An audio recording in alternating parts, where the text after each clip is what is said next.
How precise do we need to be? Excellent question. Hi, Marie. Hi, Sasha. How are y'all doing today? I'm here, everyone.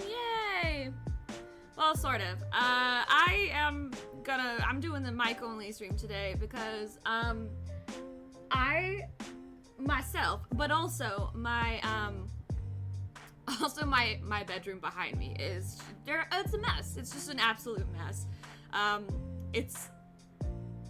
It's a lot, and I'm overwhelmed, but it's okay. I have a plan. I'm gonna take care of it. I'm gonna try to, bit by bit, clean little things this week while simultaneously working a lot because there's just a lot to do and only two people on my team. LOL. Me included. That counts me, so it's me and one other person. And also, I'm still making cosplays and things for Dragon Con, which is now truly next week, which is kind of crazy.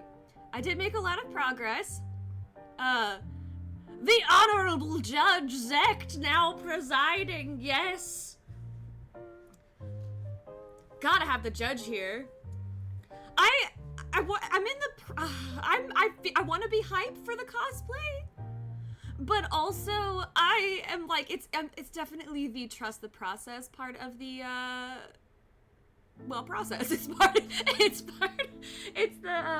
the part where it'll come together. I know, like, maybe I can do something to fix it, but also, I'm teetering of like, oh, it could go so badly, or it could get so much better, and I'm really hoping we get better and not worse. So, we'll see. But I'm definitely learning a lot. I basically have learned like 3 different new skills, which is pretty neat. And I just hope it all comes together in time, because I feel, yeah. And then I have to, work actually comes first, so I have to, really. Anyway, it'll be fine. So today I'm hiding behind my PNG because. Because it's a mess. Does this plan involve having a select? Probably. I have to select I have to be so pinpoint accurately precise about everything.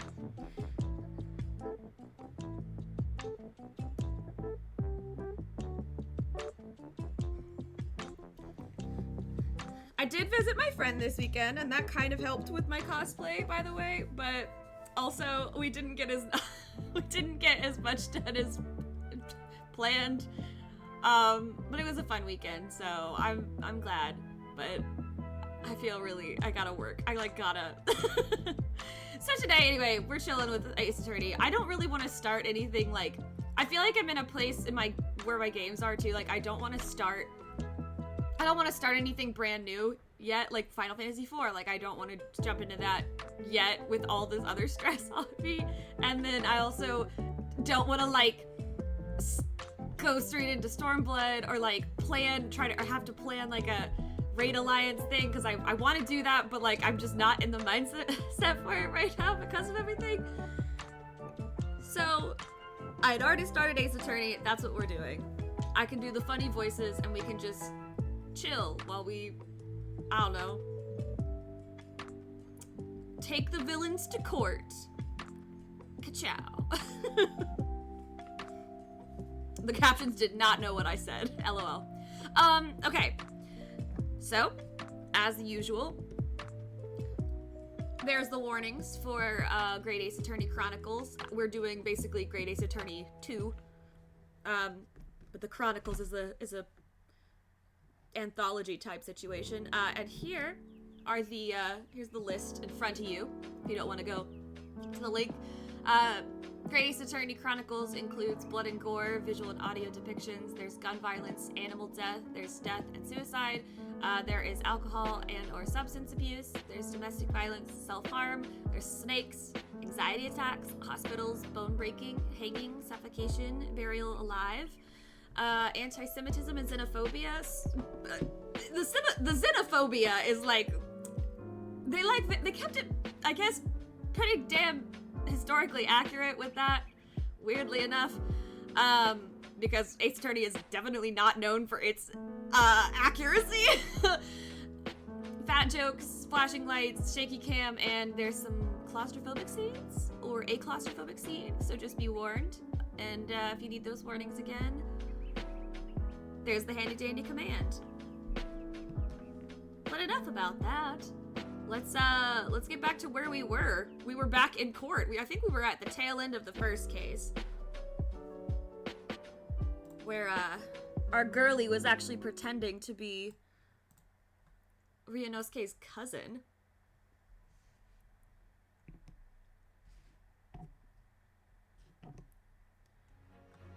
Alright. Here we are. Y'all let me know how the volume is, because I have to set this game volume differently than I do other games. So if it's too loud, tell me, please. Alright.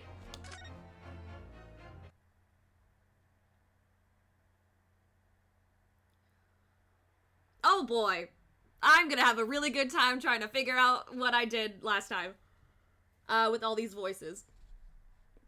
Okay, so I think we were in the middle of his rebuttal testimony. Also, forgive me if you hear me, like, crunching. I have some cookies because I deserve a treat, okay? I want a treat. Complete innocent. Actually, you know what? Let's look at the history. Can I look at the history? I sure can. Alright, so, right. Menamemo, which I'm pretty sure is our culprit. He was the journalist, Ryotaro is like the fake name for Susanoo. So we figured out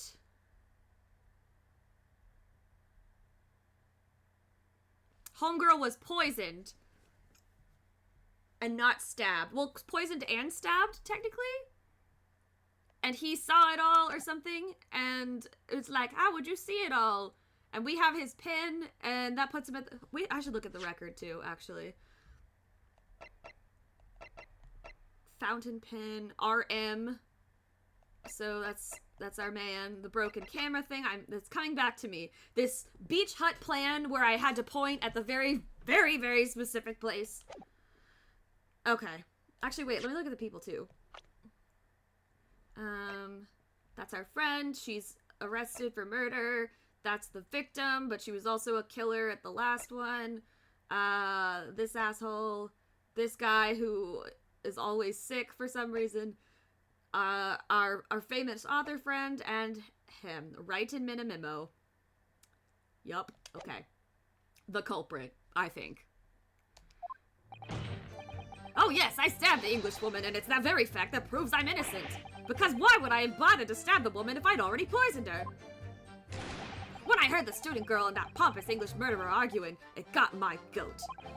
If the courts weren't going to punish Brett for what she did, someone else would have to see justice done. Ah yes, a vigilante. So, you admit it then? That everything happened as I described? That you are the one who stabbed Miss Brett in the back through the reed screen? You can blame this miserable country of ours. A country that bows to the pressure of foreign powers and lets murderers walk free. What kind of future can a country like that have? That's why I did it! I did what our pathetic leaders didn't have the guts to do. Oh, okay, so this is his confession. Slap bang in the middle of that charming lady's back, I plunged the blade of sweet justice right in there.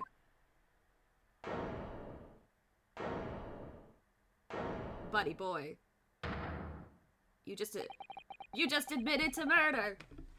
As someone who spends his life seeing that the truth is told, I feel really, really awful about giving false information my testimony before. But as it turns out, there was somebody else who had it in for the victim and got to her before me. Sure. That's right, you guessed it. That pretty little student girl. Now there's a woman after my own heart. You're implicating Ray again. She's the one who gave the poison to the English woman and ended her pitiful existence. And suddenly, snap! This journo here is off the hook. The argument is sound, certainly. If the witness had administered the poison himself, he need only have waited for it to take effect. Subsequently stabbing the victim in the back would have been entirely nonsensical. And therefore, this reporter had nothing to do with the poisoning. Yes, it's all quite logical. That's right, it is! Logical and true. I'm glad you've all seen the light. Justice at last! This is unbelievable. And after I'd made so much progress in proving his guilt, is he going to get away with it now?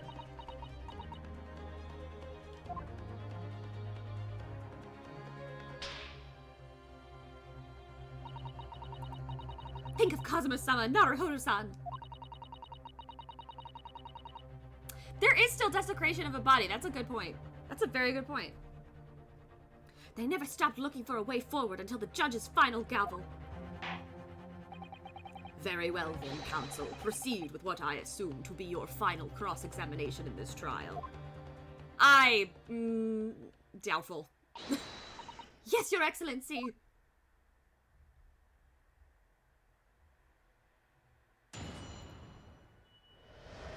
Let's get him!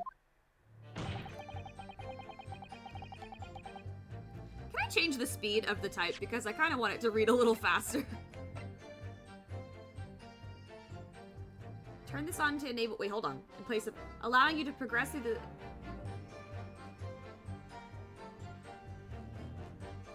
Some accolades may not be available to you if you use story mode. Oh, I guess that's... interesting. Wait time? Oh, this adjusts the autoplay. Damn. I don't want text box skip. I don't want to accidentally skip stuff. That's nice that you can turn off the screen flashes if it's something that bothers you. Okay, damn. I guess it just has to be that way. Alright. Hold it! So, you do admit that you had murderous intentions towards Miss Brenton. Ha! The woman's very existence offended my sense of justice. Your sense of... he's claiming some sort of righteous indignation. Some righteous indignation for his nation. She was pure evil, a cold-blooded killer who'd committed murder right here on our empire's soil. But did our good-for-nothing government do anything? Not a chance! So I had to step in. Fly the flag of justice, put things right for the people. Yes, it was my civic duty. That's what drove me to do it. So in summary, murderous intentions then. Whatever you want to call it, the point is this. That English woman was a blight. So I had to do what was right. For society. Yet a real wrong was done. By the student girl in the dock. A crime for which she must pay. He's a little bit delulu. Aren't they always, though? Just a little bit. Obviously, because the poisoning was nothing to do with me at all.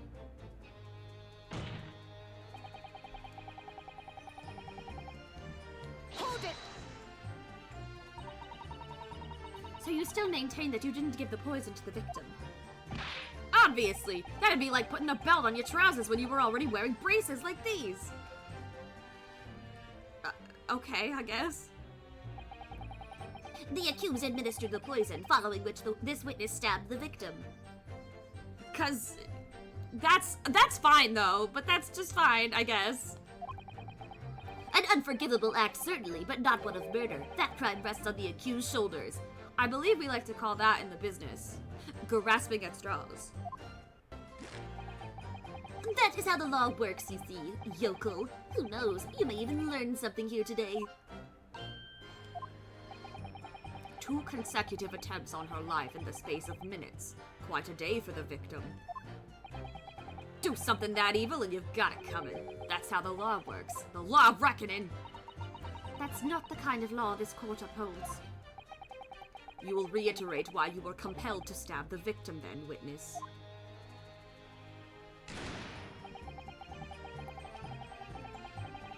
Hold it! So he heard them arguing. What exactly were they arguing about? About what happened in that restaurant 9 months ago, that's what! The student girl was laying into the English woman for killing her beloved mentor, Dr. Wilson. Yes, John H. Wilson. A professor of medicine invited here from England by Professor Mikotoba, no less. Right, but the English woman just jeered. Her case was to be heard by the British Consular Court in Shanghai, however. There is little doubt that she would simply have been acquitted and sent back to her homeland a free woman. It was eating that student girl up inside. You could see it. I really felt for her. Oh. I think this is homegirl probably coming in. Oh my god. It is her. Look at her. I can't stand here and listen to this tripe. Ray.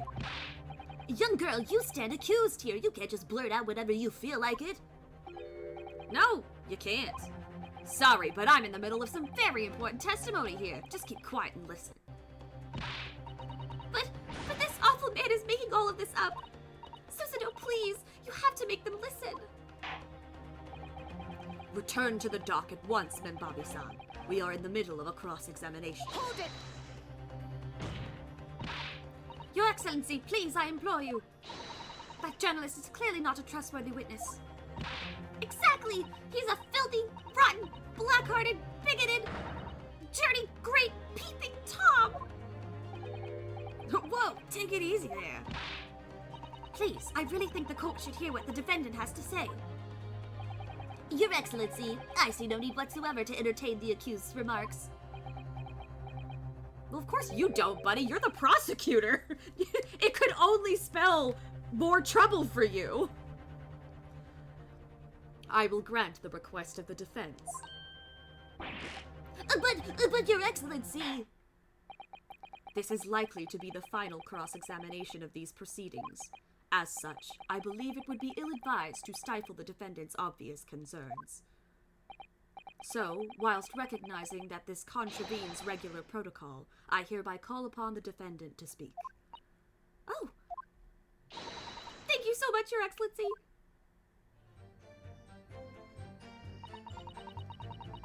It was nothing to do with Dr. Wilson. We were discussing the stolen poison. Hold it!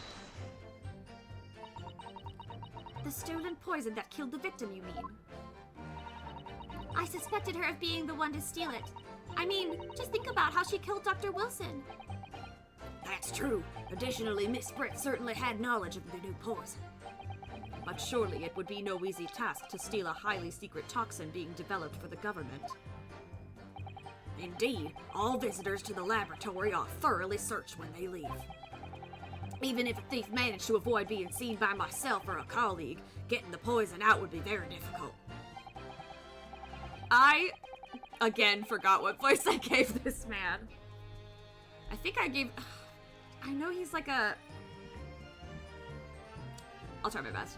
That's true! I pestered Professor Mikatoba until he agreed to show me the poison when I visited his laboratory. But as I left, I was searched from top to tail. Miss Britt rather bluntly revealed the existence of the toxin we'd been developing, you see. And since Soseki-san expressed such an interest in it, I felt unable to refuse. Obviously, I gave nothing away other than the fact that it was an extremely potent substance. I'm very ashamed for myself. It's just that I've had a singularly terrible experience with a deadly poison. I wanted to look my old enemy in the eye. Surely you can understand that. To find out if my suspicions were true, I confronted Miss Brett about the poison. I told her that if there were to be an incident involving it somehow, it wouldn't just be the university. The military would be dragged into it, the whole government even. It would be a complete disaster. And how did Miss Brett respond to your concerns? She just curled those beautiful lips of hers and said she didn't know the first thing about it.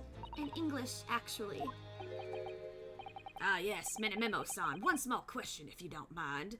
Ooh, is this the thing that becomes, is it the words? Is this what unravels it all? I do mind, can't you see I'm busy? Clearly you were outside the beach hut listening in whilst the defendant and Miss Brett were conversing. Presumably then, it was you who wrote this article about what you heard. Exclusive! Deadly poison stolen from Yume Medical Research Laboratory. The story was published in this morning's edition of Shoyu News. The details are too accurate for it to have been written by anyone else. Sorry, don't know what you're talking about. Yes, look at this! The entire article! It's almost what I said to Miss Brett, word for word! Oh, you're too good at your job, buddy.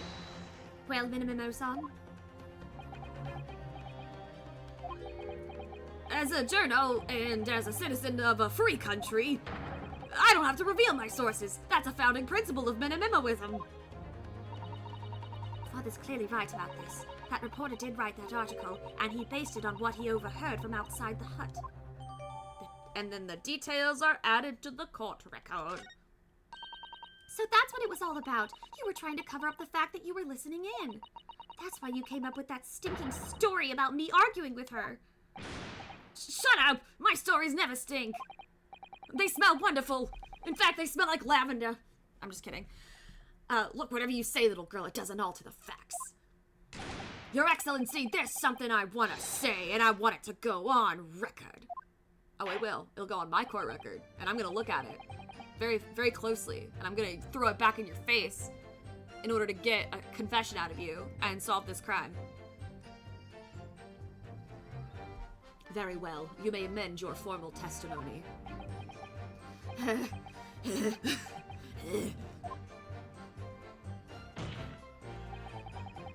The point is, if you poison someone, there'd be no reason to then go and stab the person as well. Hold it! I don't know about that. How many? These like desks, not desks. What are they? I guess they're podiums, right?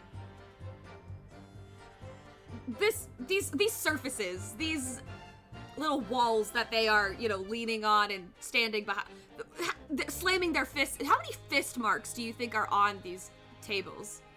Because there's gotta be just like cracks and like slight dents and maybe even some, you know how like when like paint gets rubbed off because the oil's on your skin, like just over time it rubs away because, you know, there's gotta be just like little bangs on this table because they all just slam their hands down so damn often. Perhaps you doubted the efficacy of the poison and sought to make sure your victim would die. That's horse dung. What? That would be like pouring pepper on your Chinese ramen before you'd even tasted it. Completely reckless. Although it might surprise you to learn that I am a bit of an impetuous pepper pourer as it happens. Oh, okay. I just realized my captions corrected that to Peppa Pig. I guess this man is actually Peppa Pig in disguise.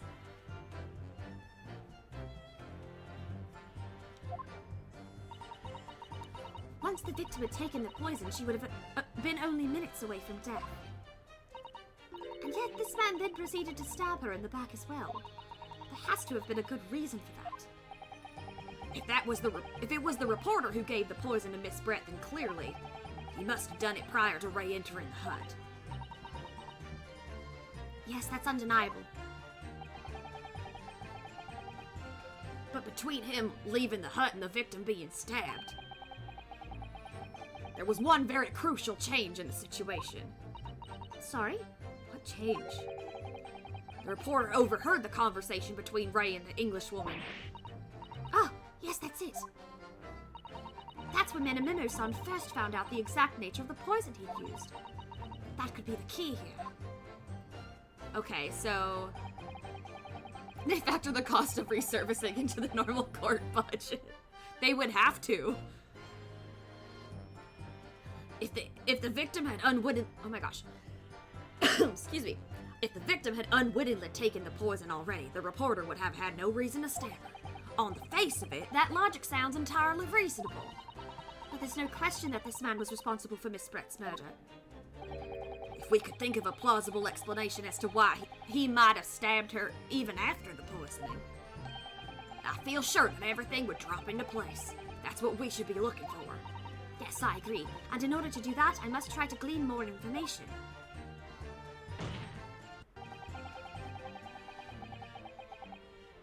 So he stabbed her for sure. Hold on. I want to look at the record.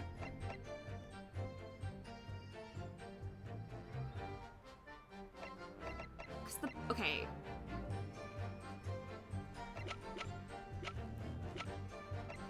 Where is the thing that says about the poison? Is it... It's this one. Right? Or no? Oh, shit. No, poison article. Okay, smallest amount entering the body either via the mouth or via a wound from a poison-laced blade. But then there... Oh, didn't they say that there was none...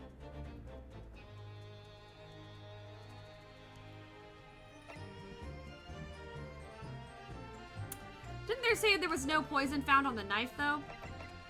Yeah, no trace of poison was found on the blade.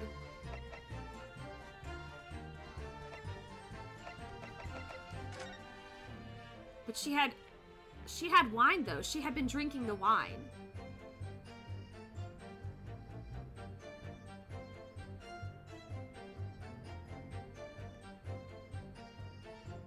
And I think...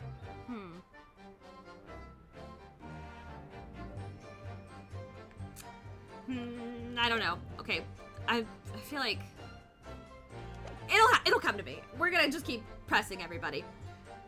Hold it! So, you do admit that you had murderous intentions towards Miss Brett, then? Okay, yeah. So that's the same. He's got his stupid suspender thing.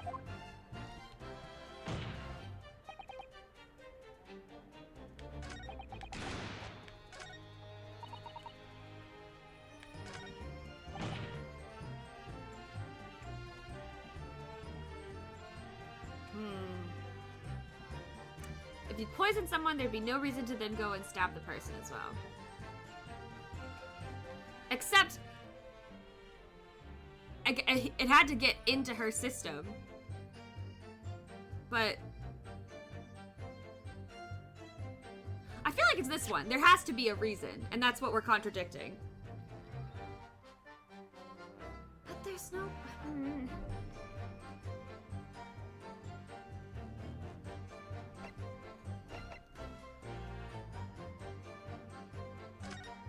I want to look at this pin again.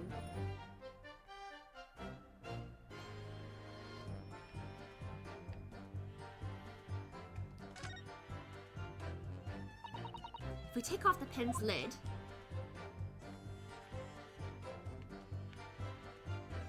They said there's still some...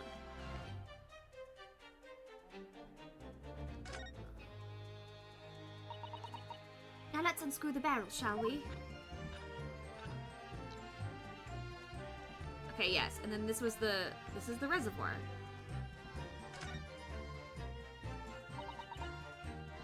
This must be the little reservoir that holds ink. Yes, if you fill it by drawing ink from a bottle up... You fill it by drawing ink from a bottle up through the nib. Is something wrong, Father? Just that there doesn't actually appear to be any ink in there at all. Oh yes, you're right, it's pretty much empty. Well, it could be on the verge of running out, I suppose.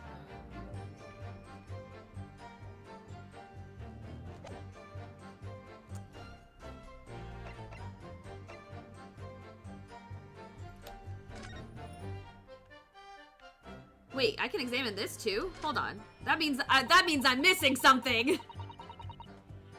Hold on. The label appears to be written in a foreign language that I don't know. It's German, so your knowledge of English is going to be a little help here, I'm afraid. Oh, fuck, what? I don't know German!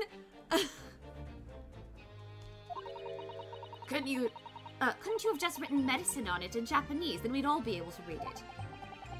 German is the international language of medicine, my dear. Was it really? Is it really? But yes, I can certainly see the merit in labeling the bottle in Japanese. Though I'm not sure medicine would be entirely appropriate.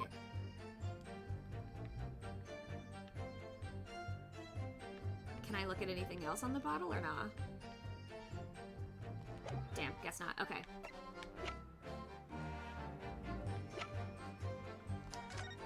I'm gonna try to examine everything again, just to make sure. Ah yes, this must be the victim's blood. Oh dear, blood is never a pretty sight, is it? I'm having to fight the urge to run it under a hot tap and get it clean. You always been fastidious about cleanliness, haven't you? I think this is something else, Father.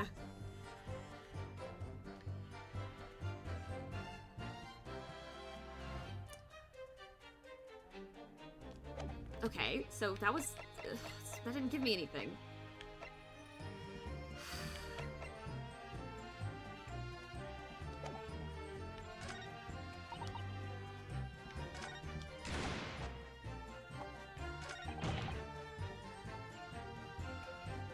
Why would I bother to stab the woman if I'd already poisoned her? Ugh, fuck, okay. Damn, this is the problem with, like, leaving off, like, near the end of a case, because that's when they start, like, really giving you the tricky puzzles, I guess, and now I feel really dumb. And I just started, so...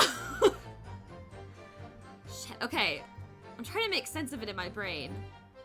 Clearly, the pen was obviously the way that he got the poison, but I'm trying to think...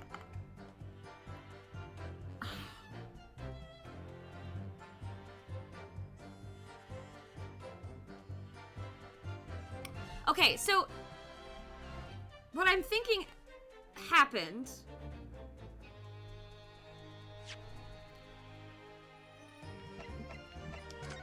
is that they had a conversation before Mimbame came into the... I like how she has spare masks in her fucking suitcase. She was clearly drinking wine because it's spilled on the floor. And there's a bottle on the floor too. And I think maybe when he came to talk to her the first time, he somehow managed to, like, slip it using the pen.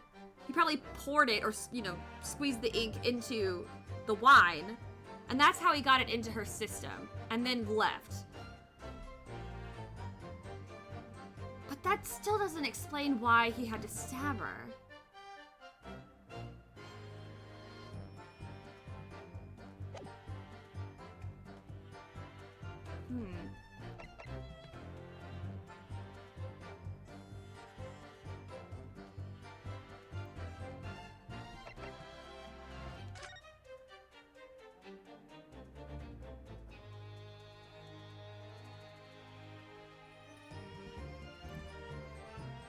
I'm trying to...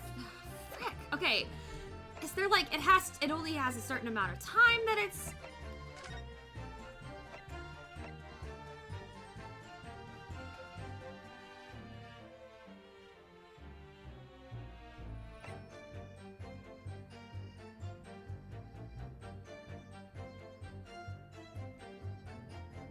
Even the smallest amount entering the body, either via the mouth, which would be the hint that she drank it, or via a wound from a poison lace blade, which is a red herring.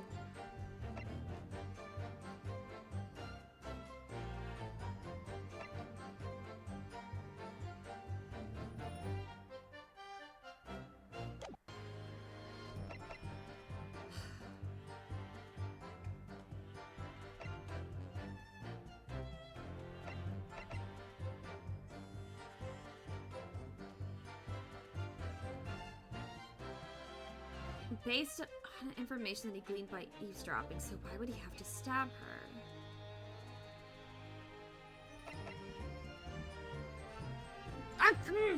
Something's not...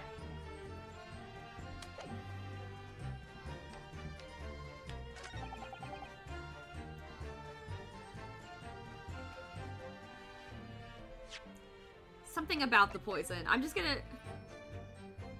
The reason why you had to stab her is explained in the article you wrote about stuff, right? Objection! Oh, the music stopped! Wait, was that right? That's usually a good sign. Oh my god, if this is wrong, I'm gonna be upset. You can't, like, you can't stop the music a la typical Ace Attorney stuff and then tell me I'm wrong, because this is supposed to... It's usually, when the music stops, that's supposed to be correct. Well, I can think of one reason. What? But before I explain, I'd like you to confirm something for the court. Did you glean all the information for this newspaper article from what you overheard outside the hut?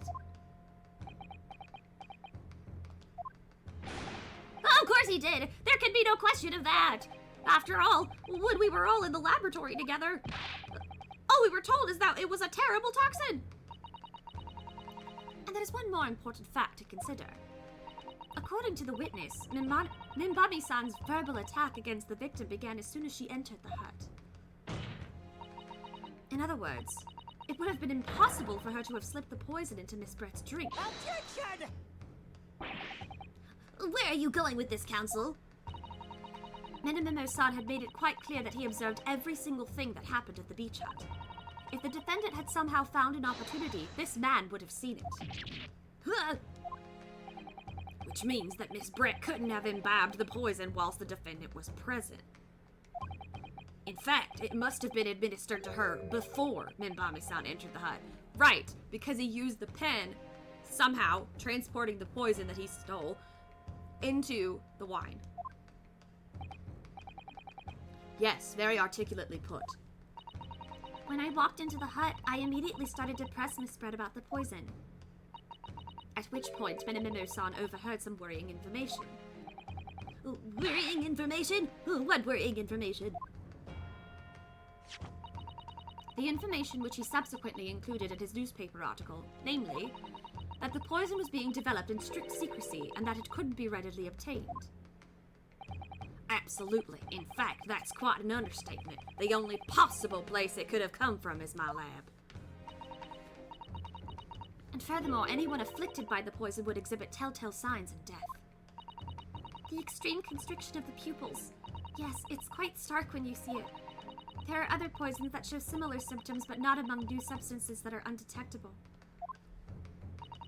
Wow, someone's playing Elder Scrolls Skyrim in the year of our Lord, in the year of our Barbie 2023?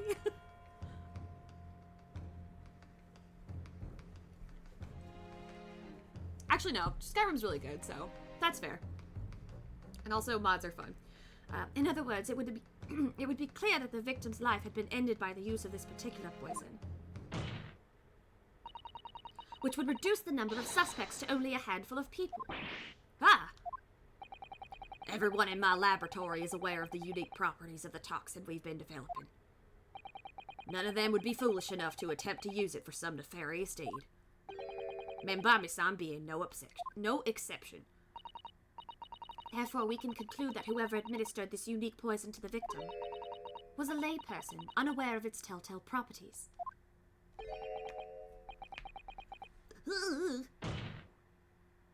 Oh, big old point. It's a trivia game and pulls from all over the series? Oh boy. I guess when I play, I better take notes. In other words, someone like you, right, Minamimo? Yeah! It was you who stole the poison from the laboratory that day. It was you who stole the cookie from the cookie jar. And it was you who administered it to the unwitting victim. But you quickly realized that was a terrible mistake. Because the poison caused such unusual symptoms, it was so traceable. Oh, I see now. I see now. I was like, why would... Actually, no. Why would he do that? But yeah, that makes a lot of sense now. If it was traceable and it was so identifiable, he had to make it look like a stabbing, or at least confuse them. As you listened in from the far side of the beach hut's thin walls, you learned of these facts. But you'd already given the victim the poison at that point.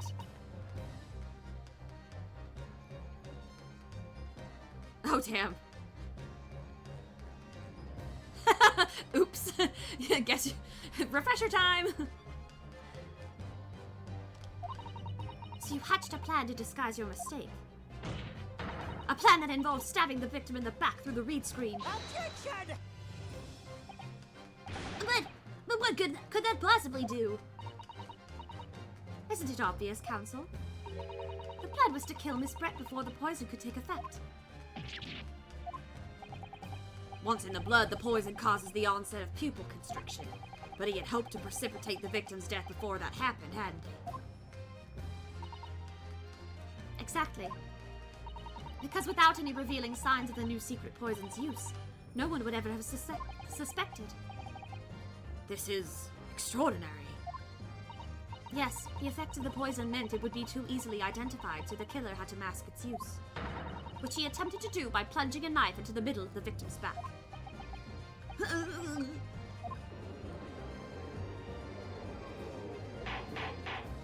Order! Order! Order! The argument presented is sound. The court is satisfied that it warrants consideration. Does the prosecution have a counter-argument it wishes to put forward? Well, there are a number of... yes, I counter completely. The prosecution's evasive response clearly shows that in much of the same way as he nurtures the remnants of his top knot, he's clinging to lost hope. Ooh, boom, bam, bop. Got him. Lost hope? Oh no. Oh.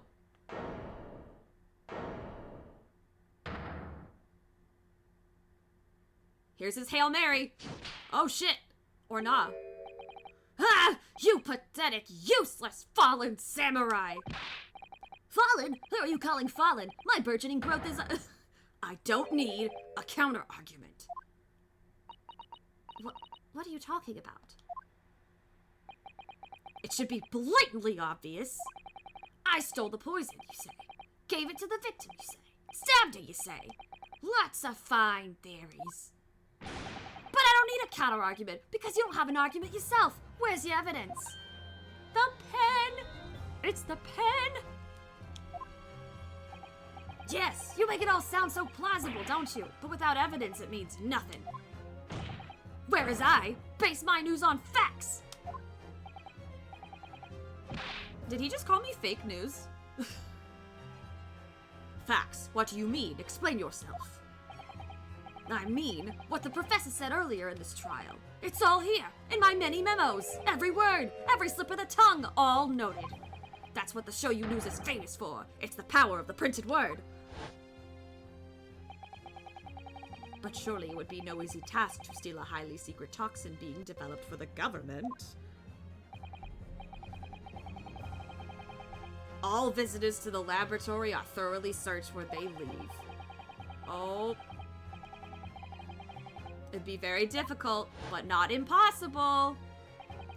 How's that then? Blown the story wide open? See?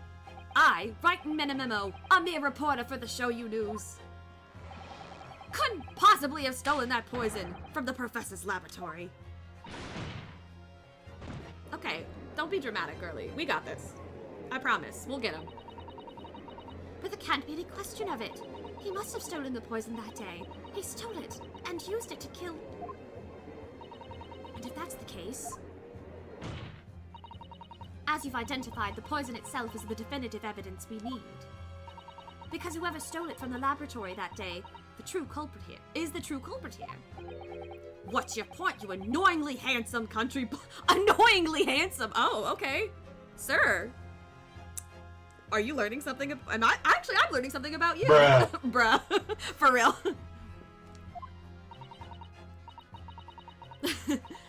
My point is this. There's one way that you, Minamemo-san, could have stolen the poison that day. I have heard enough verbal conjecture now, thank you. What the court must be shown is evidence. What proof do you have that this witness stole the poison on the day in question? Well, actually, I want to say the pen, but if it's not the pen, then I guess I could just use the... See, I feel... I'm gonna say the pen. I had to, like, stop myself just because... Sometimes I feel really confident and, like, I am on the right track, but the specific thing they want me to click on is different than what I would think it is, and so okay, I'm just gonna go for it. The pen. Take that! Nope, this still... Oh! Wait. Okay, but the music didn't stop, so I'm still concerned. The proof, Your Excellency, is this fountain pen. Ah, a fountain pen? How can that possibly be relevant? These magical pens somehow seem to have enough ink to write many thousands of kanji characters. I believe they arrived in our country for the first time some 15 years ago now. Bah! I swear by a weasel hair calligraphy brush and nothing else, these newfangled pens are merely a fad. Well, as a forward-thinking man of words, obviously I love my fountain pen. Suck up a soup song. A soup song? Is that? Hold on, wait. How do you pronounce that? That's the character from...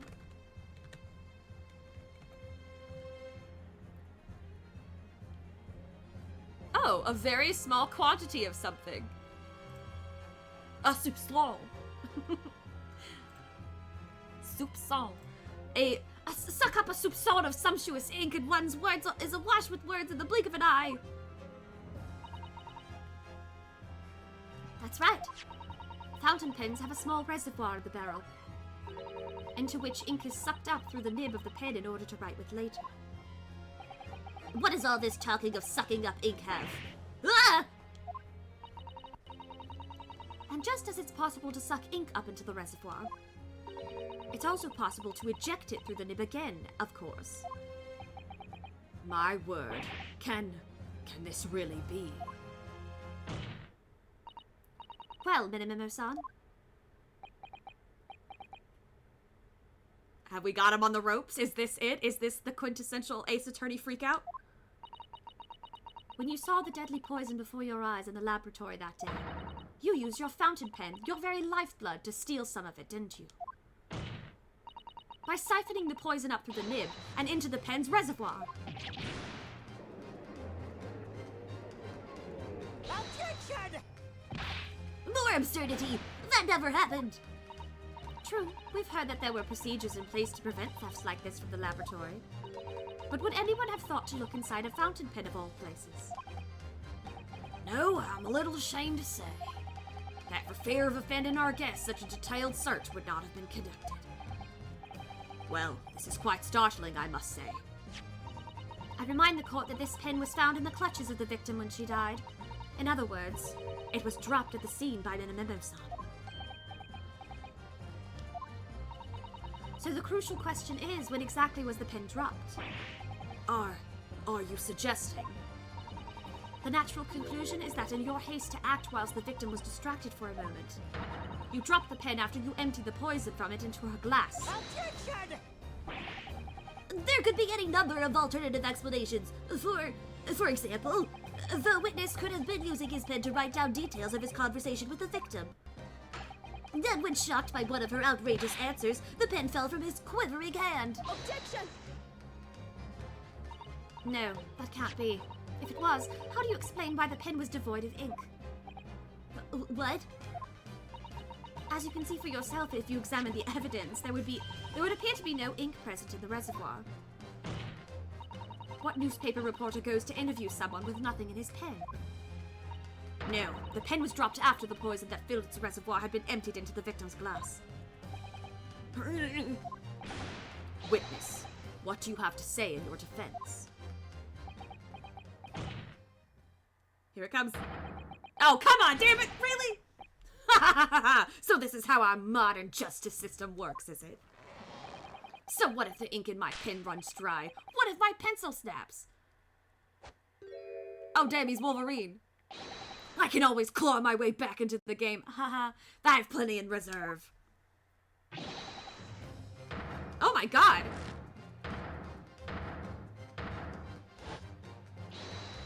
Is he... You claim I sucked the poison up into my pen? That's wild speculation, nothing more. If you thought you could bring down a fine, upstanding citizen with a trick like that, think again. It looks as though it's gonna take one final decisive blow to finish this matter. As I see it, the situation is now very simple. It rests upon whether or not this witness did indeed steal the poison on the day in question. And therefore, it all depends upon whether or not the defense can prove that he did with evidence. Ha! No such evidence could possibly exist. Objection! Minamimo-san, this is how our modern justice system works. What? In the courtroom, evidence is everything. Something you would do well to remember. Because we are well past the point of speculation at this stage, I assure you. Very well then, I call upon the defense to present the aforementioned evidence. This is it then. This will be the final piece of the puzzle. The defense can prove by means of this item that it was the witness's pen that was used to steal the poison. Oh shit, okay. I don't think it's gonna be the pin again. Oh, the reagent, because we can touch, duh. Because we can literally just drippity drop it on the, yeah, and it's this. Take that! It has to be. Counsel, what is that bottle?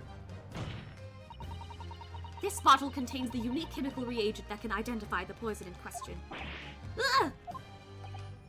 Yes, that poison is an entirely new synthesis of alkaloids developed by my colleagues and I. It would be impossible to detect traces of it by any other method. Or, from another perspective, simply with this chemical reagent, anybody at all could check for traces of the poison. A reagent? What? One drop of the contents of this bottle on the tip of your fountain pen, Minamemo-san, is all it will take to solve this case beyond all reasonable doubt. No, you can't. I won't! Your crimes are bad enough, but at least know when to admit defeat. Your Excellency, the defense requests permission to carry out the test on the fountain pen at once.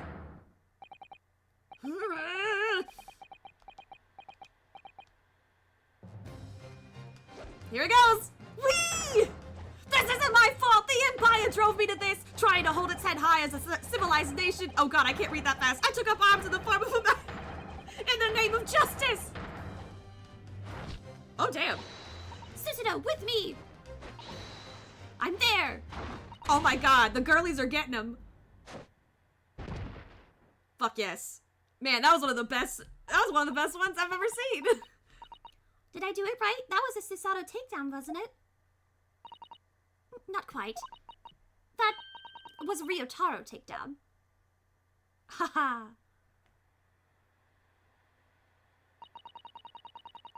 The instant that the first drop of the reagent touched the nib of the fountain pen, it was clear to everyone present.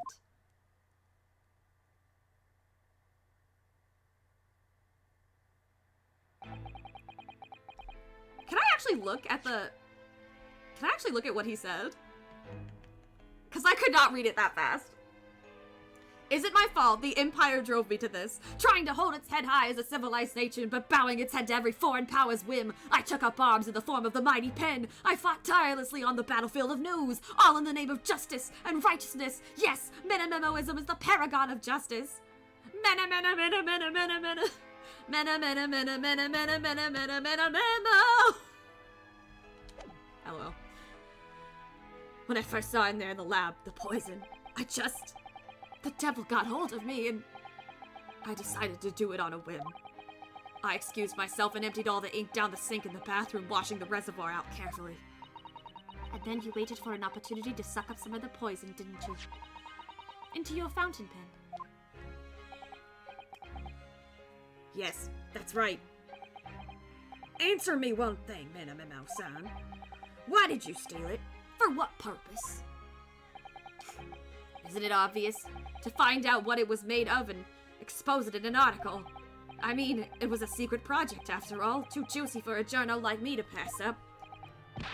Then why did the English woman end up dead? Yeah, dude, you murdered somebody. I went into that hut intending to quiz her on a situation, that's all, as a reporter. A known killer, enjoying full freedom, evading justice by leaving the country. I told her what I thought about it. And she just laughed in my face! What's this? A Far Eastern caveman purporting to practice journalism? Really, you must learn the difference between reporting and listening at doorways, you ignorant plebeian. What? What did you call me? This country, with its pretensions to a justice system, to a free press, it's really very depressing. You see our superior ways in the West, yet you lack the mental capacity to emulate them. Get out of here, you oaf. Get out and crawl back into the cave you came from. I mean, I'm not gonna lie. She was definitely a cunt, but, you know, you killed her, so... Still murder. That's when I remembered about the deadly poison I happened to have in my pen at the time. What a terrible tale. In my head, I knew I should just get out of there as quickly as possible, but I couldn't. I couldn't let her get away with what she'd done, when she clearly had no remorse at all. I suppose it was my journo spirit getting all fired up. Dude, you murdered somebody.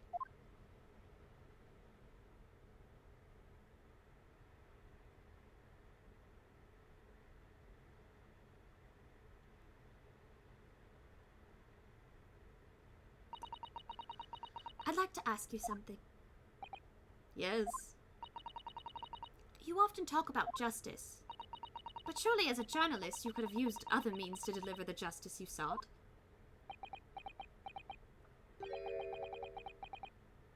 There's no justice in the press. Sorry? After that trial 9 months ago, I kept digging and digging to find out what had happened in that courtroom. And finally, I discovered the truth. It was a cover-up! That's what it was!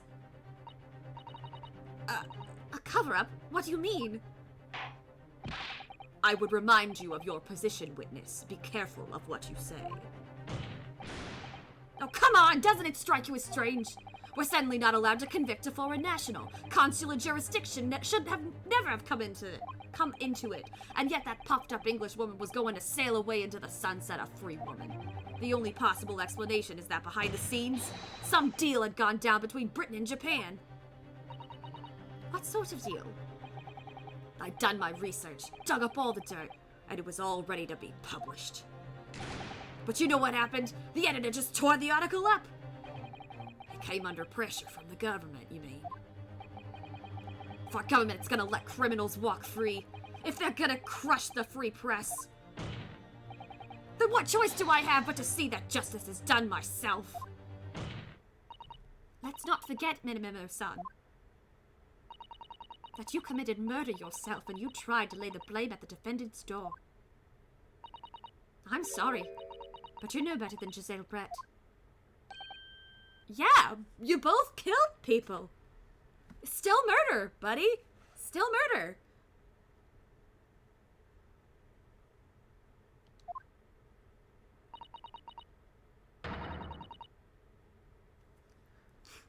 The truth is, you have no right to talk about justice at all. I suppose. Wow, he actually looks like guilty. Usually people are just pissed they got caught, but he actually looks guilty. It would appear that we have reached a conclusion in this trial at last. Counsel for the defense, Ryutaru Naruhodo. Yes. Sorry, Your Excellency. Just musing in a manly way here. It's almost unbelievable that this is your first experience of the Supreme Court. It was an excellent performance. In truth, it very much reminded me of your cousin's exploits. Oh, Naruhodo's, Ryunosuke, you mean? The way he handled the trial 9 months ago and the way you handled this one. It gives me hope that we are genuinely entering a new era of justice in this land. That's very flattering, Your Excellency.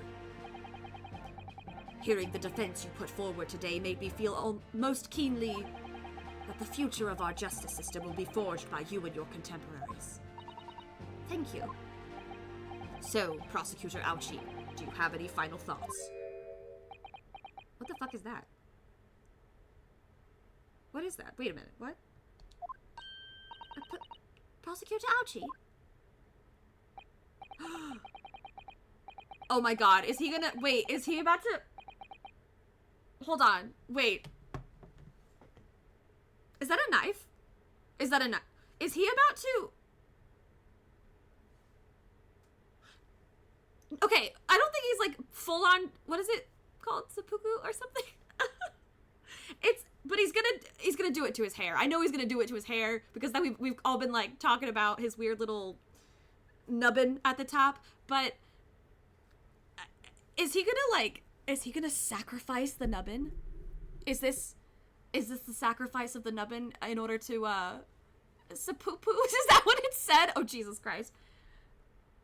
He's either going to cut off a top knot or a finger. I definitely don't think it's his finger. Just judging based on how Ace Attorney usually goes. Is it seppuku? Is that what it's like? Yes, that's the word. I was like, I need to see it spelled out because that's it. Yes. I said it very quietly at first because I was like, seppuku, yeah. But not like real, not like for real. He's gonna do it to his hair. I think that's what's gonna happen. I, Taketsuchi of the Ouchi clan, have been bested by a callow youth not once now, but twice. If there was any shred of my former self left, it has withered and died here today. Gosh, your journey to cultural enlightenment sure took a while, didn't it? Silence!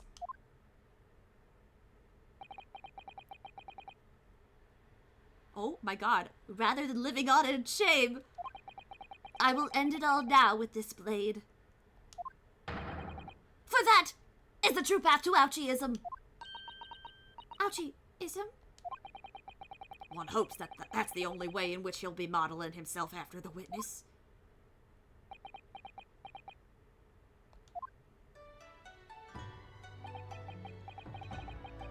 I knew he was gonna do it. Spring of my top knot, the time is right for farewell. Hope is lost forever. Taketsuchi.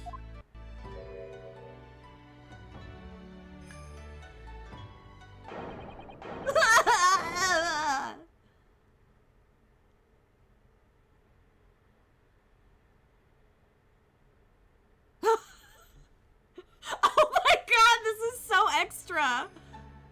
And it floats away in the wind, dramatically.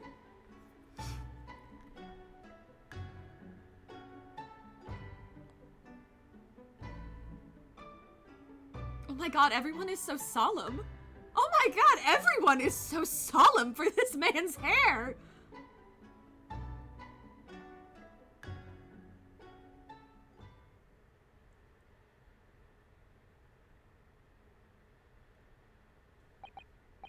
Now, in regard to the defendant, Rei Minbabi-san.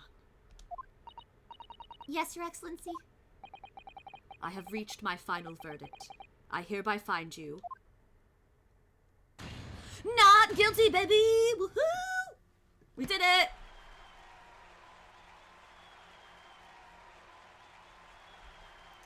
Hell yeah. Nailed it.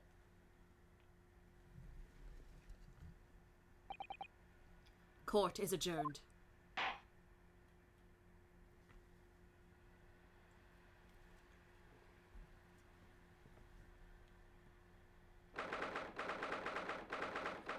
August 13th, 2:38 p.m. Supreme Court of Judicature, Defendant's Antechamber. Antechamber 3, specifically. It's over. My heart is still pounding in my chest, though. It's all I can do just to stay standing.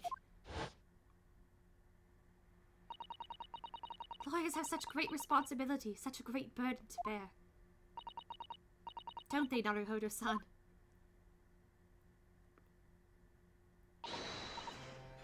Susanoo! I'm assuming it's her friend.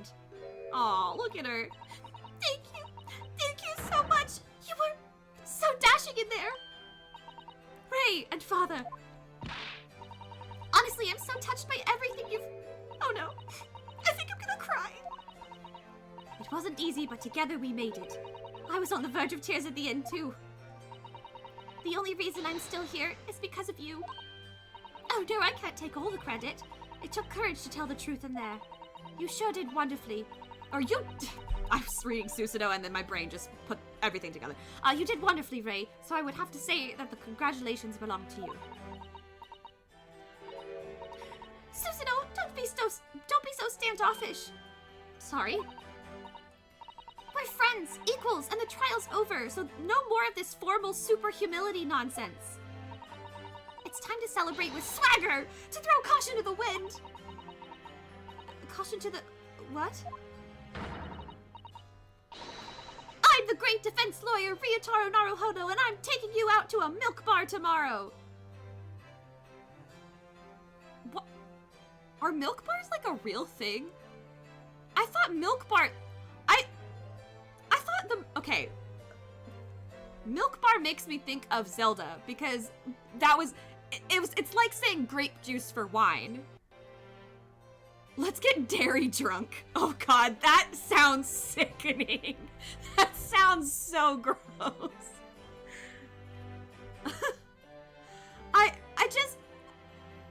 I thought the milk bar was supposed to be like a joke.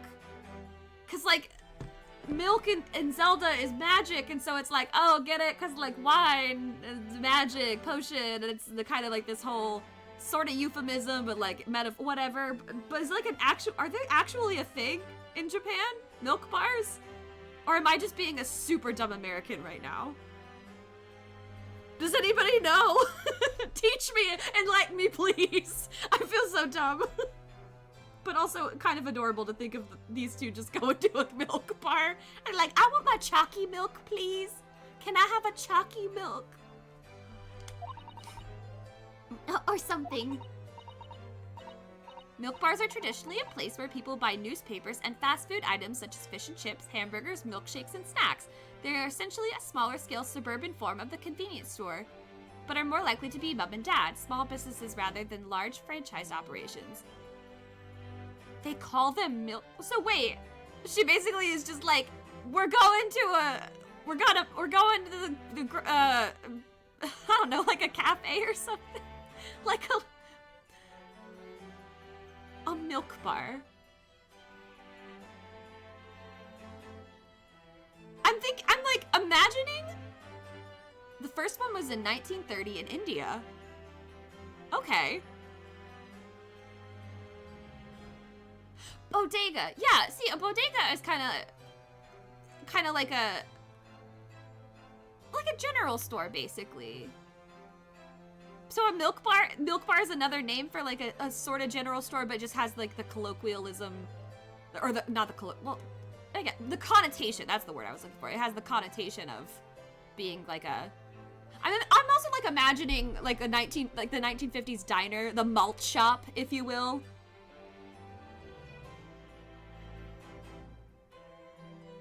I don't know. Interesting. Okay. Milk bar. Maybe that's the joke. Maybe the joke is that it's called a milk bar, which is like such a... But then like the joke in Zelda is that they made it like a literal bar. I mean, there's even the character in... There's even that... It's even the Gorman character in Majora's Mask, who is like... He looks drunk when he's in there. He acts drunk when he's in there. He acts like a belligerent drunk, and it's like he's drinking milk, so he's not drunk because... I'm just wondering if that has to be some sort of... that has to be like a... Anyway, I'm moving on. Pardon my clear ignorance in the matter. Right, I see. I'll think about it, Ray. At any rate, we really knocked the wind out of that horrid man, and it felt so good. Yes, it was so satisfying. It really was. Isn't there anyone else we could throw together? I hope you're not looking at me, Ray. Oh my goodness. No, of course not. Of course not. Ah, there it is at last. Ray's lovely smile. You fought for your friend to the very last. As your father, I'm extremely proud of you, Defense Attorney Ryotaro Naruhodo. Thank you, but I couldn't have done it without your help. Anyway, it's time to bid farewell to Ryotaro, I think. I shall miss him in a way, but it's back to Susato Mikotoba now. So, I'll never see him again then. What a terrible shame. Oh my god, Girly, I think you might have a crush on your bestie.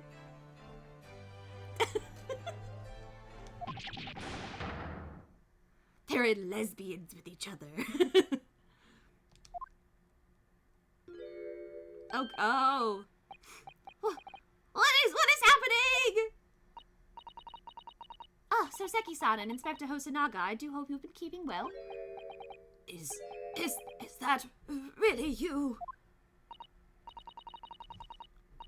Yes, I had to change my appearance for, well, obvious reasons, I hope, but it's me. Susato Mikitoba. I did don't. So dashing, so divine. Oh my god. No! Definitely dashing, yes, and devilishly divine. Just look at you. Everybody's sipping after her. I had no idea, Miss Susano-san Esquire-S, that you were a locum student Naruhodo-san Esquire's cousin. No, buddy. Astonishingly astounding Ace Attorney! Haha. Poor Soseki-san, so confused. I still remember the first time I ever met him. He was in a prison cell in London. What an extraordinary conundrum it was that the unwitting student from Japan found himself embroiled in. But after Naruhodo-san's skillful defense at the Old Bailey, Soseki-san was free to return to Japan. And now he seems to have earned himself great fame as an author. I'm stunned. That is a truly impressive disguise. Even I had no idea, and I'm Chief Inspector of Police Bureau, who came up with Mr. Turtle, no less. I'm not sure you should be admitted to that, Inspector. Amazing. You're a woman of many faces, I see. Just two, really. And this was a once-in-a-lifetime event, I hope. Oh, I'm not a patch on you, though, Inspector. Well, I am a professional, of course. I do worry about Inspector Hosonaga sometimes, I really do. Yeah, I'm very concerned about him. I'm a little shocked he's not already dead.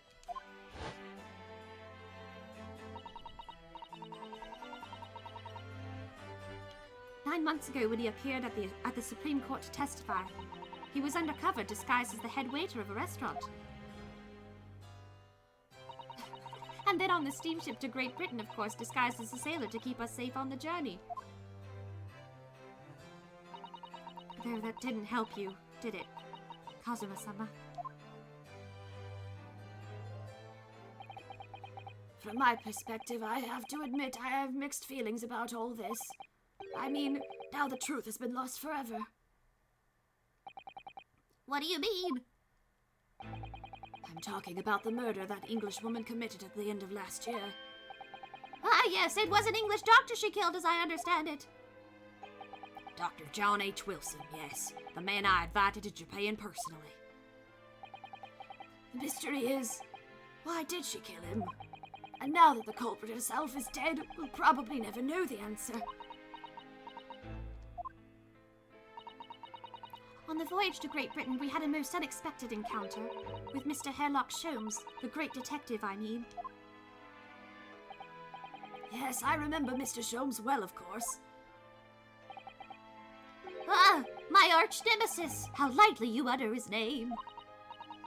Well, according to the stories published about him in The Adventures of Herlock Sholmes, the detective once had a partner who helped him solve crimes, a best friend. And that man was an exceptional doctor of medicine by the name of John H. Wilson. What? Dr. Wilson? I just can't believe that it's a coincidence.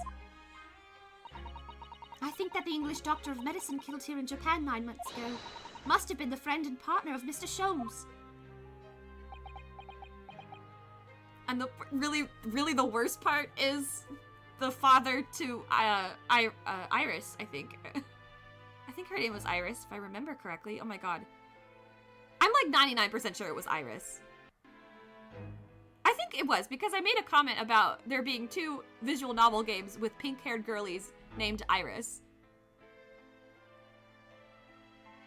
Oh god, I hope it's Iris. Anyway. And if that's really true, There she is. then the poor girl won't ever see her beloved father again.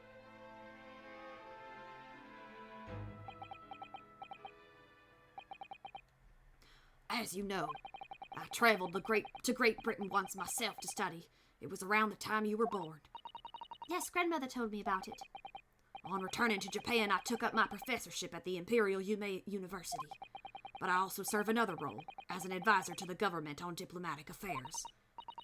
Yes, I was aware of that as well. In that case, I'm sure you understand that there are some confidential matters I cannot divulge to you. Could you just tell me one thing? Why did you summon me back to Japan? It's been 2 months now since I returned. When I left England, it was because an urgent telegram had arrived from Japan. It said that you'd collapsed with a high fever, and you were growing weaker by the day. What? Where did that news come from? That's what I'd like to know. Because after that long sea voyage, I found you in fine health, Father. Was there something in Great Britain that you perceived might inconvenience me in some way, or harm me? That's really the only explanation I can think of. Dear me. Do you reserve your most cutting glares for your father, Susanoo? I'm sorry, my dear, I simply can't. Oh, God. Ah, let me go!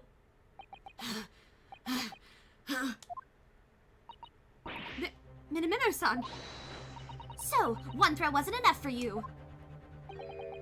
I've got one last thing to say before they take me away. Professor! Me? I know the truth. I know you had a hand in what went on. In that visiting student's fate. Visiting student? Giselle Brett, you mean? No, not her! The student of law who left for Great Britain 8 months ago. What? Wait. Kazuma? The student of law, he must mean Kazuma-sama. What are you talking about? What does any of this have to do with Kazuma-sama? Oh my God! Are we about to find out that her dad basically had a hand in his murder? Oh my God. Nobody here in Japan knows anything about it. They don't know that the guy never made it to England, that he died on that steamship. And that he'll never... Oh God, he's being thrown again. Oh my, the judge now? What?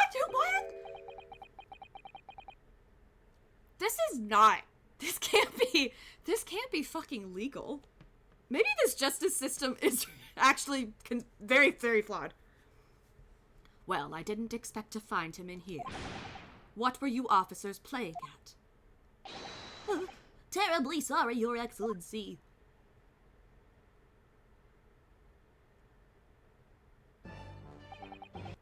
I was coming to tell you that the rickshaw has arrived, Eugen, and it's a good job I came by. Yes, thank you for dealing with him, and I'll be there shortly. Oh, Your Excellency. The trial's over. I'm not Your Excellency anymore. Merely your father's friend, Seishiro Jigoku. And may I say that since I saw you last, you seem to have taken on a more dashing appearance, Susato. Did you know all along? From the start of the trial? A judge sees everything, Susanoo. My God, that is pretty savage. I couldn't let you take the risk. If Seishiro here hadn't known, then he'd recognized you. So I had a word in his ear beforehand, as an old friend. So, Seishiro, shall we? Yes, having ruled on that case, we now have various diplomatic issues to address. Before you go, Father. Sorry, my dear, we shall have to return to our earlier conversation at a later date. But well done again, both of you. You did admirably. Oh, thank you very much. What did you think of my Seishiro sling, eh? It's been a while since I sent a man flying like that. Kinky. I'm just kidding.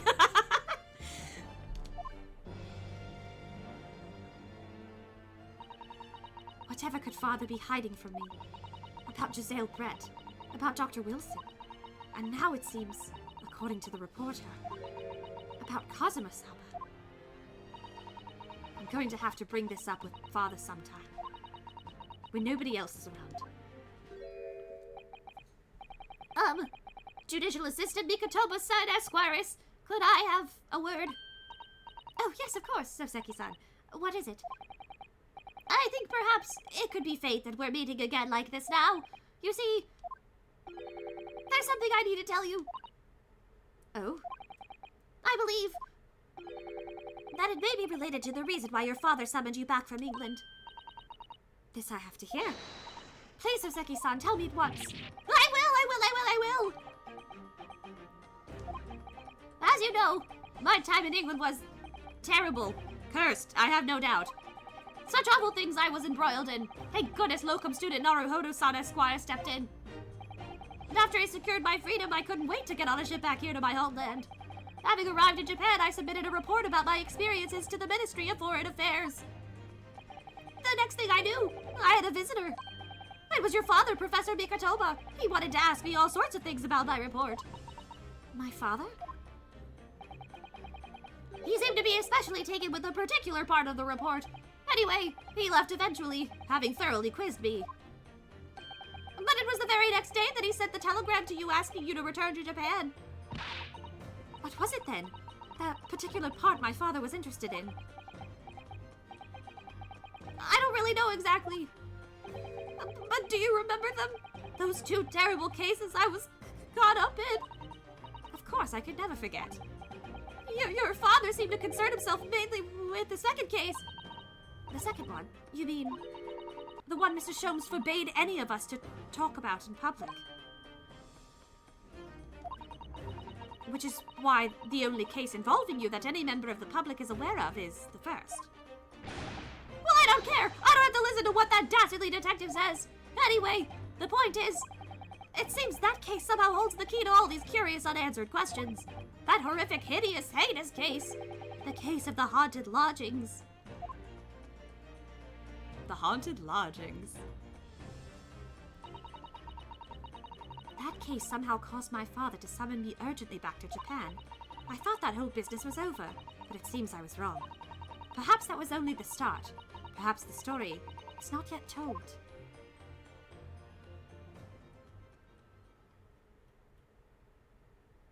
Dun dun dun! Ooh, pretty. So, Oh. the mystery of that English woman's death is solved, thank goodness. And having stood in the Supreme Court now, I think I can comprehend a little better. How you must be feeling as you fight for people's freedom in a foreign land, Naruhodo-san.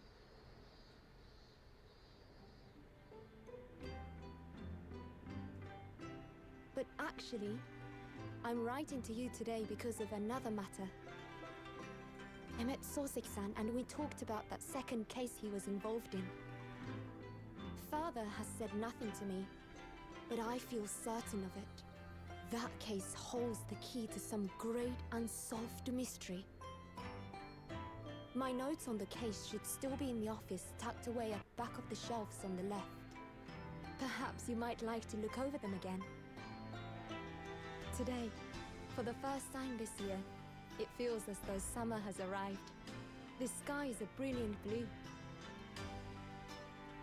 It makes me long to see you again. Yours, Susato.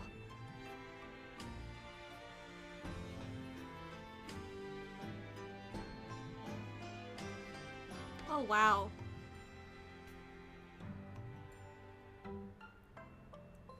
That's the end of the first chapter! Whee! I did it! Yes, I would like to save my current progress, please. I'll save it, I guess on 8, because that's what I saved the other thing on. I'll overwrite it, it's fine. The Memoirs of the Clouded Kokoro. Oh boy. Are we going back to England? Are we going back to... Let's see, we have The Great Departed Soul. Oh gosh. The Return of the Great Departed Soul. That's creepy. Twisted Karma and His Last Bow. And then final chapter, the resolve of... Oh my gosh, this is gonna get crazy. All right, The Memoirs of the Clouded Kokoro. Let's go.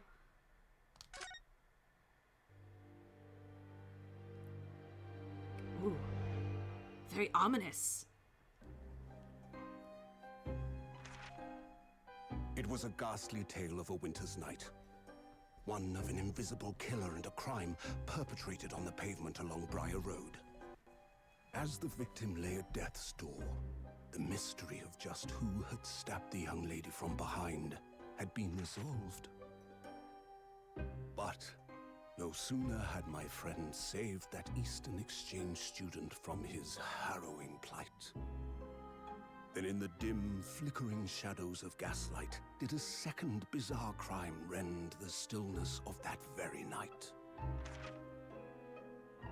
I dare say most can still recall the sensational headlines of the day. I feel like Haunted apartment of death, the condemned criminal's curse, the dread demon of coal gas. did they add this in, or is this hinting at something that happened last time? Am I crazy? Though the great detective had at once discerned the truth upon his arrival at the scene, it only proved to be the overture that announced the rising of the curtain on a most tragic play. Ooh, are we going to the theater? My name is Ryunosuke Naruhodo. I'm a fledgling lawyer just starting out on my journey. 6 months ago, I arrived as a visiting student of law. Having made the long voyage across the sea from the Empire of Japan here, London, England. Or, of Japan to here, London, England. And on the way, in quite extraordinary circumstances, I made the acquaintance of a world-famous detective. Currently, I reside in the attic of the detective's own lodgings, from where I run my legal consultancy of sorts. I've successfully defended a number of clients in Britain's highest court, the Old Bailey. But since a particularly grueling and unforgettable legal battle 4 months ago now, I haven't returned to the courtroom. In truth, I lost my right to return. But that epic trial was just one small part of an epic tale, a tale which was now about to awaken from slumber. Thanks to a letter that arrived this morning from my homeland.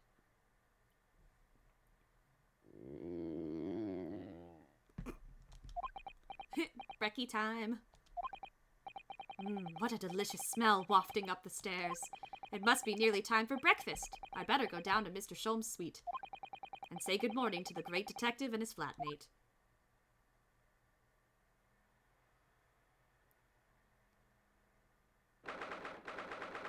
August 30th, 7:28 a.m. Sholmes' suite. Oh, Frida, good! I was just about to call up to you. The bacon's ready. It was Iris! I knew her name was Iris! Good morning, Iris. It smells delicious as usual. Oh, she's so adorable. Before we eat, though, I have some news. I had a surprise. Oh. Shh! Not another word, Mr. Naruhodo. This could be just the abstruse thing for my pre-breakfast stagnation repelling mental stimulation, my dear fellow.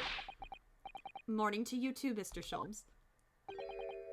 Ah, yes, I see. So that's it. Oh my god, you're so close. Why are you so close, sir? The truth is as clear to me as day. My faculties of observation have revealed it again. What are you talking about?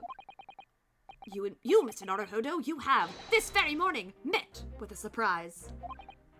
Well, is that not the case? Really, my dear fellow, it barely warrants explanation. Firstly, your hair is particularly unkempt. Rude. Somewhat reminiscent of a bird's nest. Secondly, you have neglected to fasten the third button of your jacket.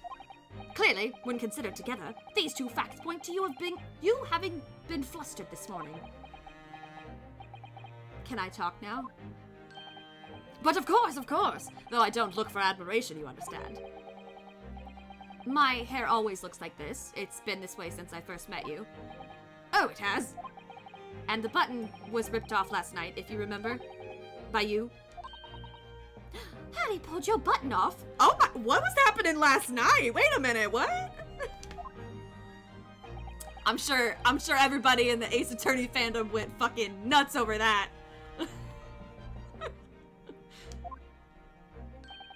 Ah, yes, I recall the incident now. It was after supper, was it not? The subtext in this is delicious.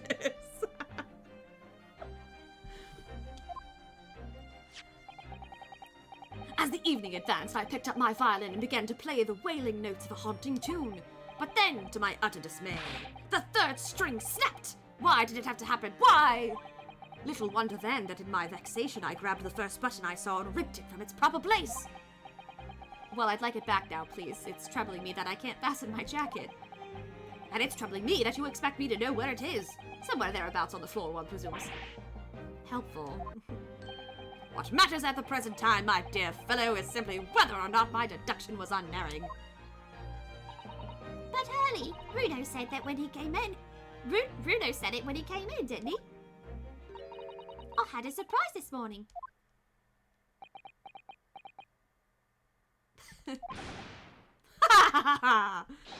Well, that really is a surprise, sir. I'm so excited for more of this man's shenanigans. He's just so. You know? I don't even have the right word for him. Yes, this man is the pride of the British Empire, the famous consulting detective Mr. Sherlock Holmes. There can't be a single person in the world who doesn't know his name. All right then, enough of this silly conversation. Come and eat this bacon before it goes cold. And I have a new herbal tea for you to try too. My latest special blend. And here we have Iris Wilson, Mr. Sholmes' lodger and companion. A truly exceptional young girl who's the author of a highly successful serialization here in London. Yes, The Adventures of Sherlock Holmes, as published in Ranced magazine. So, Mr. Naruhodo, won't you put us out of our misery? What surprised you this fine morning? Ah, well, I received a letter from Japan. Oh, from Susie, you mean? Was it really? That's right, and she had some rather startling news, in fact. Ah, intriguing indeed. You must tell us about it all.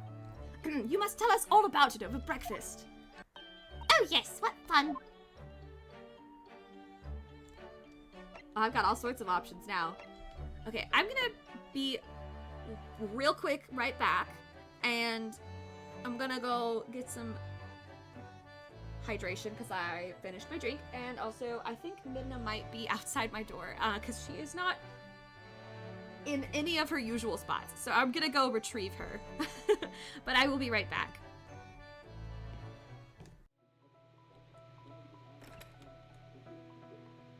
Oh! Oh no! Oh, fuck that!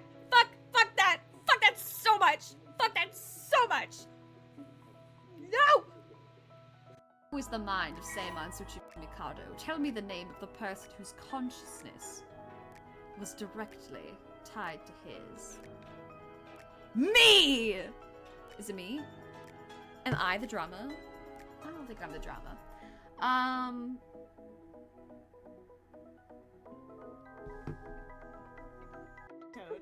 Yes.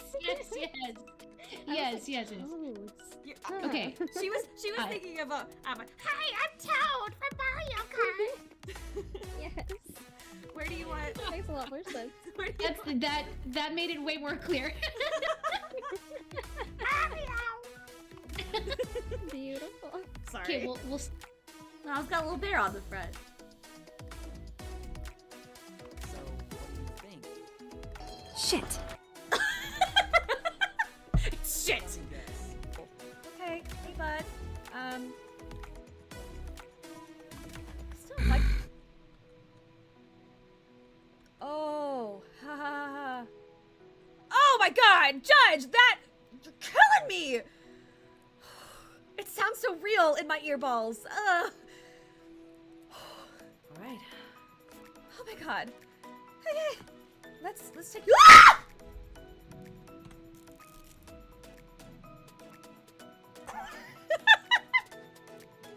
Oh my God!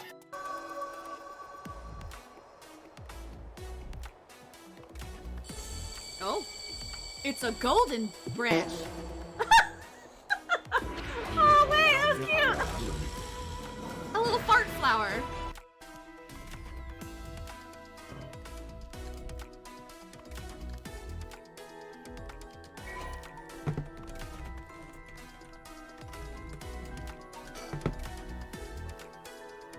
Oh, I see you believe it to be Brazelbit.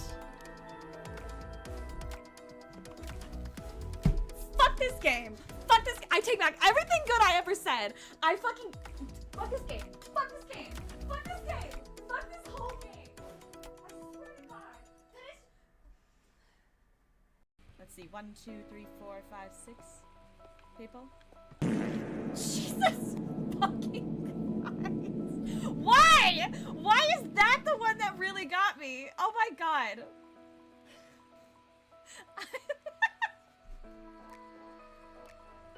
That's... Oh my God. I have to laugh. I have to laugh. Like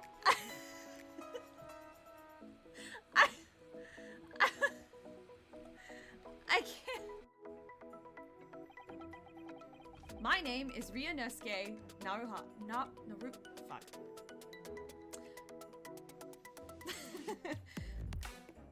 Ryunosuke Naruhodo. I'm so white. I'm so freaking white. I'm so sorry. I'm not kink shaming. I'm just kink asking why. What the fuck? Why is she glistening though? You know what? You know what? Let's not. We're gonna. Okay. It really feels like the drums of death are upon us. They're pounding, and once they stop, you die.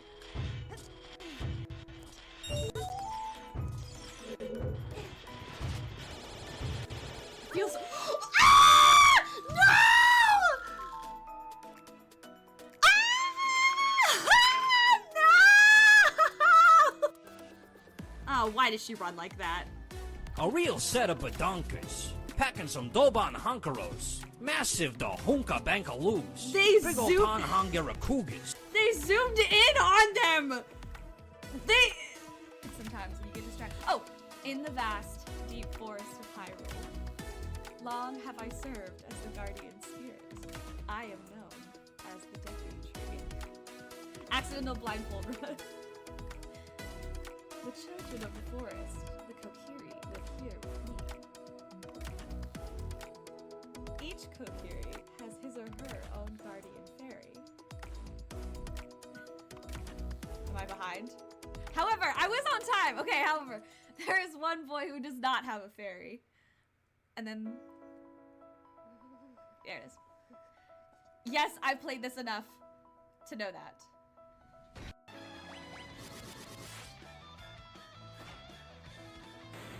Ah! I did it!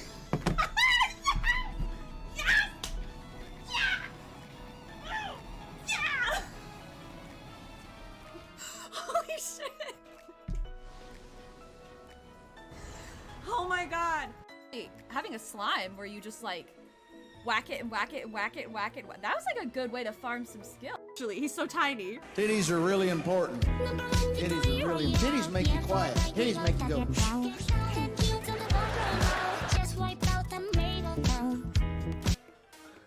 Miku, that was one hell of a remix.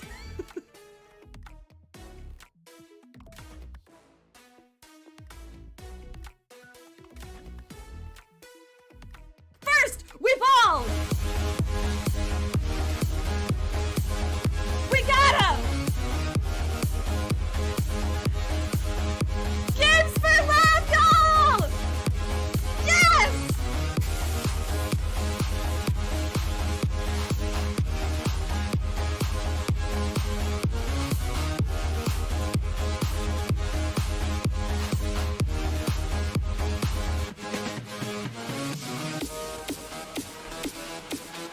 This is so amazing!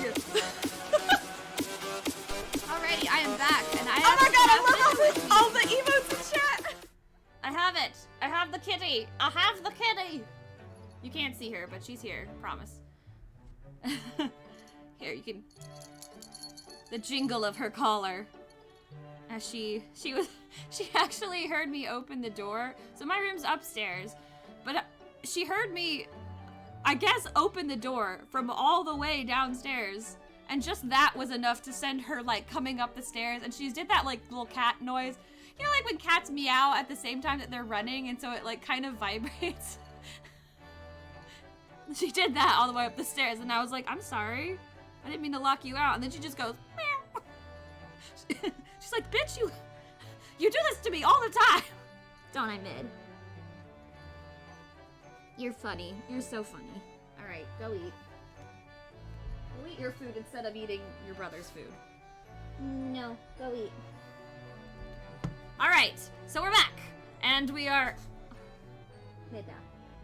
Come on. Come on now. All right, we are in Sholmes' flat. Let's see, what do we want? I kind of want to examine some stuff. Let's see what's he got around here. Some tea. Ah, yes, the huge metal chest with a lace cloth laid on it, being used as a table for tea and coffee.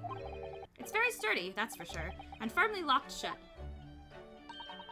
That chest contains my father's detailed records of Hurley's many cases. Yes, so I've been led to believe, though personally I've never actually seen inside. And that's the way it will stay. Those papers are a secret between Daddy and me. If you go opening it uninvited, you might find yourself being bitten. What? Is there a beast inside there or something? No, she's gonna bite your ankles because she's so short. When it gets to this time of year, Londoners seem to leave their hearths alight all day long, and I love it. There's something very relaxing about watching the flames flit and dance about. But a fireplace in days of summertime is a waste of space. Really no use at all. Rather like a great detective in days of no crimes and no criminals, Hurley.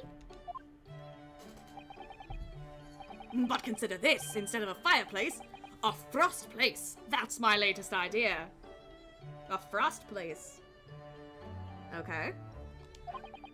An extraordinary hearth from which emanates a cool breeze in the hot of summer months. What do you think? So in air conditioning. Look at you, ahead of your time, buddy. I think if you invented such a thing, your name would go down in history. Confirmed! Hairlock Sholmes invented AC. I like how my captions do not know how to, they just hair and lock. That's what they do. That's what they got. The principle is extremely simple. One must, of course, light a cold fire in the hearth. Ain't a Londoner, but damn good old thank you, I try. Yes, of course, brilliant. The trouble is, none of the fires I build ever burn cold. How it taunts me. So, as you British say, it's a bit of a damp squib? The weird shoe and the fucking knife and the... nice little couch. Can I... Oh, there's something over here. These are different pieces of evidence from cases you've solved, aren't they, Mr. Sholmes? Not quite, Mr. Naruhodo, not quite. These trinkets are a selection from cases I've solved with particular aplomb. They're souvenirs of my success. Memories, Mr. Naruhodo, memories. Really? So tell me about the case in which the bust of Napoleon featured. I forget. Memories, he says. Wonderful, Mr. Sholmes. Wonderful.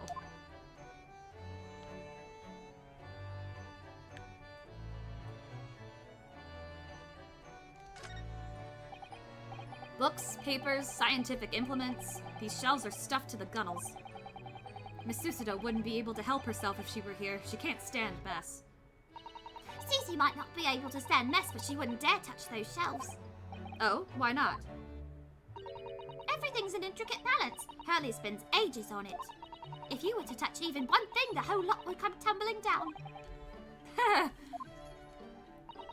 Susie noticed it was a very delicate arrangement right from the outset. You make it sound like a meeting of great minds. But the truth is, Mr. Sholmes just needs to tidy up. What is it, Midna? You have food. You have food and water, and I gave you lots of loving. What is it? I'm not letting you shoulder cat. I don't want you to shoulder cat right now. Oops. Can I... Oh, there it goes. I was pressing the wrong button. There are so many different bottles up there on that charming little set of white shelves. Oh, do be careful, Runo. You mustn't try the contents of any of those bottles, even if you're hungry. I wouldn't do something stupid like that. I'm not a child, you know. But I wish I could say the same for Hurley. The other day he polished off a full bottle of one of my alkaloids. He what? He said he was hungry. I'll be extra careful. Midna, what? You're not shoulder catting.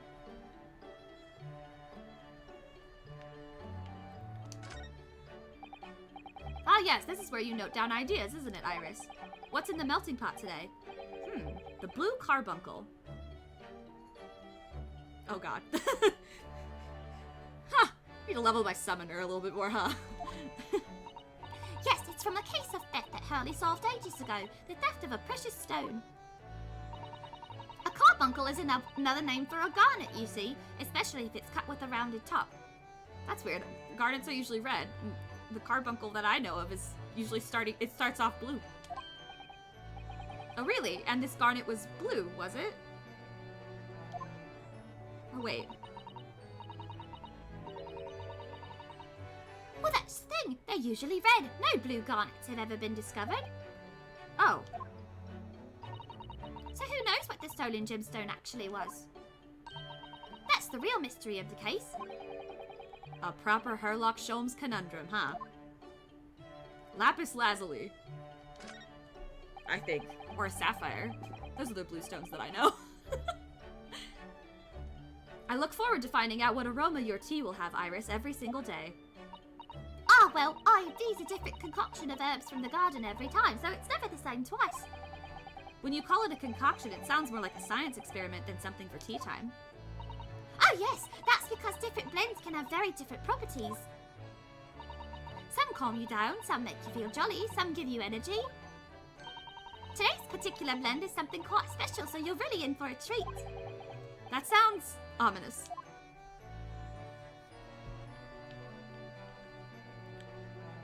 No more poisonings, please. We already did a lot of that. I can type with my eyes shut, you know. I can believe it. When a deadline's approaching, you sound like a Gatling gun. That reminds me of a dream I had the other day. It was such a funny one. It woke me, actually.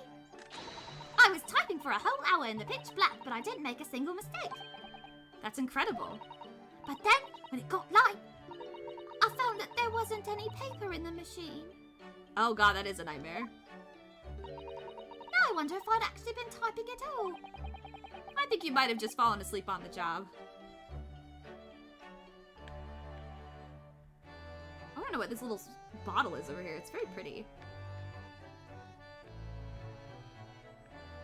I have to click on everything, y'all. I'm sorry. This is how I play visual novels. You're just gonna have to deal with it. Click everything!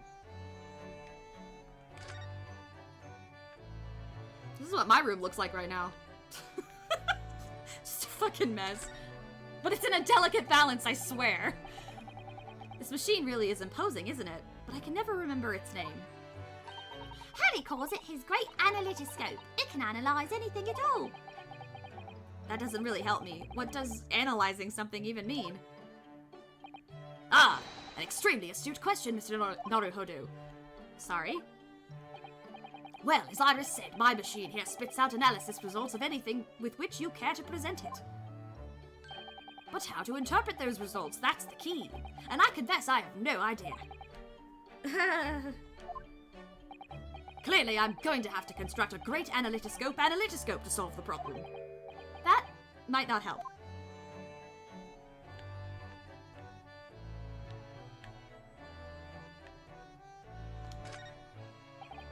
Ah yes, Mr. Sholmes' faithful musical companion. Wasn't this violin made by somebody famous?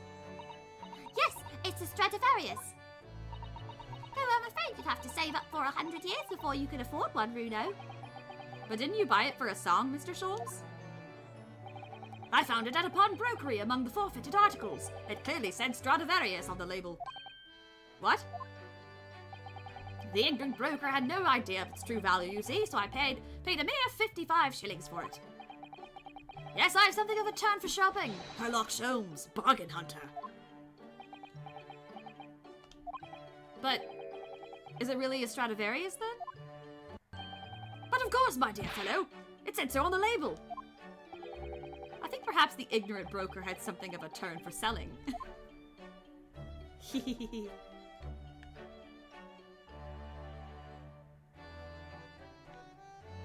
Why does it say VR over here? With the bullet holes in them.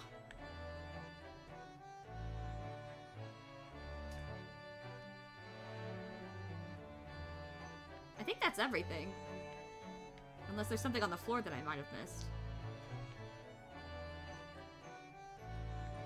I guess it's time for brekkie? Breakfast time? We shall converse. This is the letter that arrived from Japan this morning, by international post. Oh, how lovely! Look at Susie's beautiful writing. I wish I could read it. And how is your judicial assistant faring, may I ask? She's very well, thank you. In fact, according to what she's written, she actually appeared as a lawyer at the Japanese Supreme Court and won a case. Oh, really? Oh, isn't she wonderful? A cut above your good self, my dear fellow. I've won cases too, you know. Apparently, Mr. Natsume appeared in the trial as a witness. Natsume. No, I don't recall that name. Of course you do. We helped the man. Twice.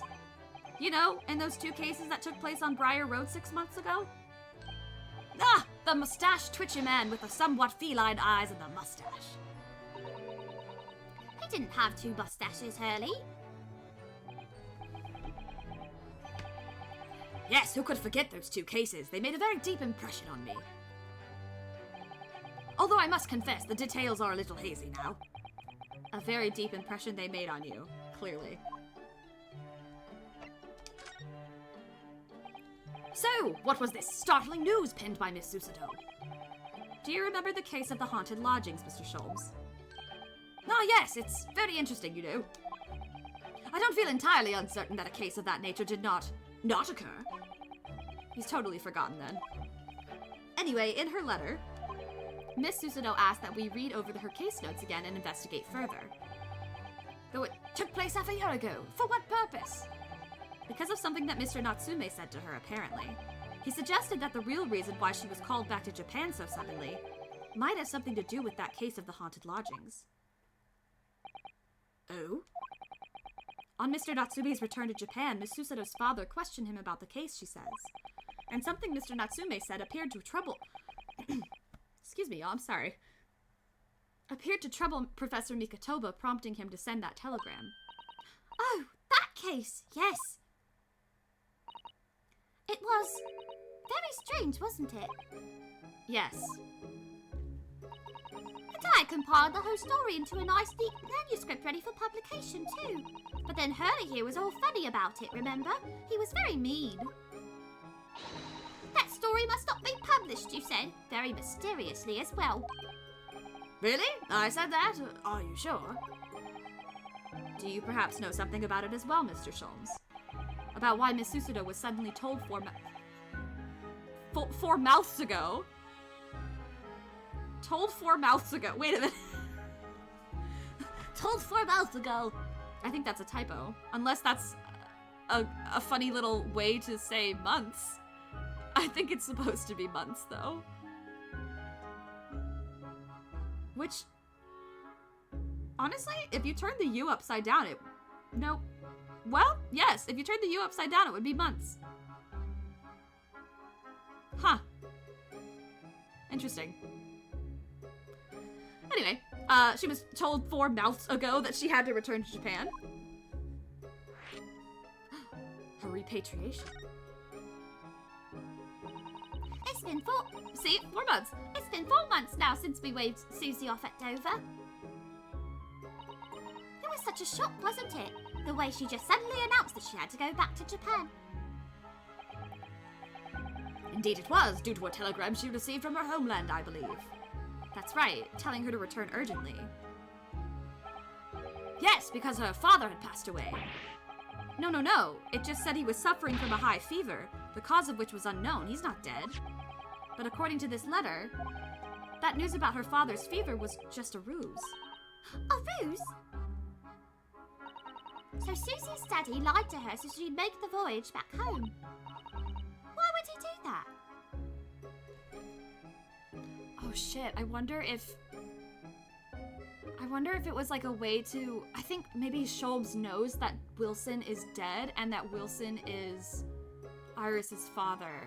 Maybe it's like it's not really a conspiracy like against them per se. Maybe it's just a way that they can delay telling Iris because I mean, I don't think it's fair if that's the case, but I feel like that's got to have something to do with it.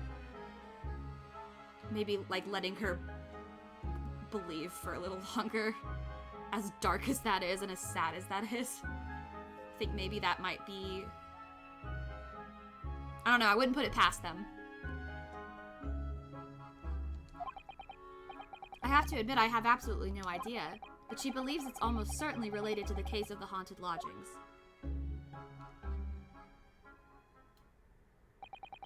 Summoning her back to Japan so suddenly like that, I wonder what Miss Susado's father is hiding. Hurley, do you know what it's all about? Damn, he's already dressed in his detective gear. Look at him. Ah, well, who can say? What? But you said...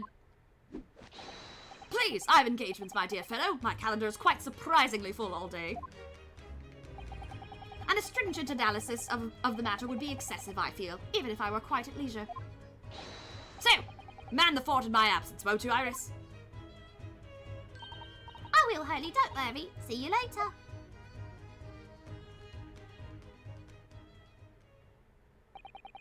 He scuttled off rather quickly there. Seems pretty sus. Seems pretty sussy. I think perhaps Professor Mikotoba isn't the only person hiding something here. Soseki-san was involved in 2 cases, but only one of them was forbidden from being published. By, of all people, Mr. Sholmes. Uh-huh. Oh, I found them at last. Iris, are they... The notes about the case, that's right. Susie and I compiled them together. The case of the haunted lodgings. Do you want to read them, Bruno? Absolutely. Thank you, Iris. I have no idea what secrets could still be hiding in the shadows of this case, but perhaps if I read over the notes again, something might come to light. That's the spirit.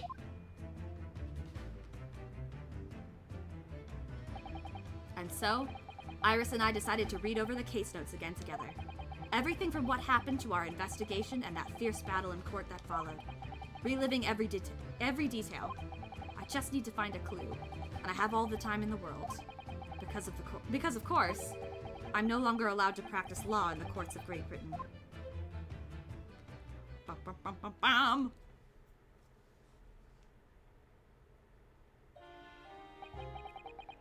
It was 6 months ago, a mysterious incident that unfolded on the wintry streets of London. A young woman was found lying on the snowy pavement of Briar Road with a knife in her back. I remember this now. I remember this because this was, yeah. He was the haunted lodgings because the books, he was thinking the book god or something was, there was something that happened. Fortunately, her life was spared, but she was unconscious for several days following the incident. The fog was thick and nobody saw her attacker, but by a cruel twist of fate, a visiting Japanese student was walking behind her at the time and was duly arrested. That man was Soseki-san, and the man who effected his arrest was Mr. Sholmes. Believing in our compatriot's innocence, Susato-san and I decided to represent Soseki-san in court. And after a grueling trial of many twists and turns, we finally managed to prove his innocence. Joyful, joyous, jubilant, jubilation! Was the man's reaction after the trial, but his jubilant jubilation was short-lived. I'm glad they're giving us the recap, because it's been a minute for me. LOL. We received a telegram from Mr. Sholmes the following morning.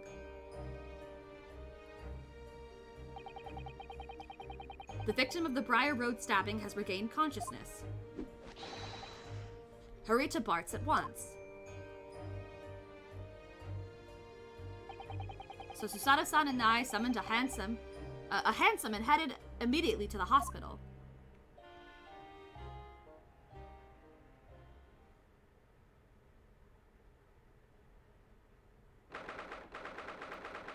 February 21st, 5:30 a.m., St. Bartholomew's Hospital.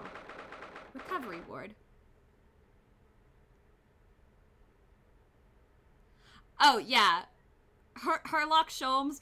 They named him Herlock Sholmes because I think at the time Sherlock Holmes was copyrighted or something like that, and they decided to just switch it because they wanted to keep with the like hilarity of Ace Attorney. But yeah, it is in fact. It's actually, I'm pretty sure in the Japanese version it is actually just Sherlock Holmes, but in the English version they changed it. There you are at last! Good morning, Mr. Sholmes. I think not. Oh? You're late! What on earth took you so long?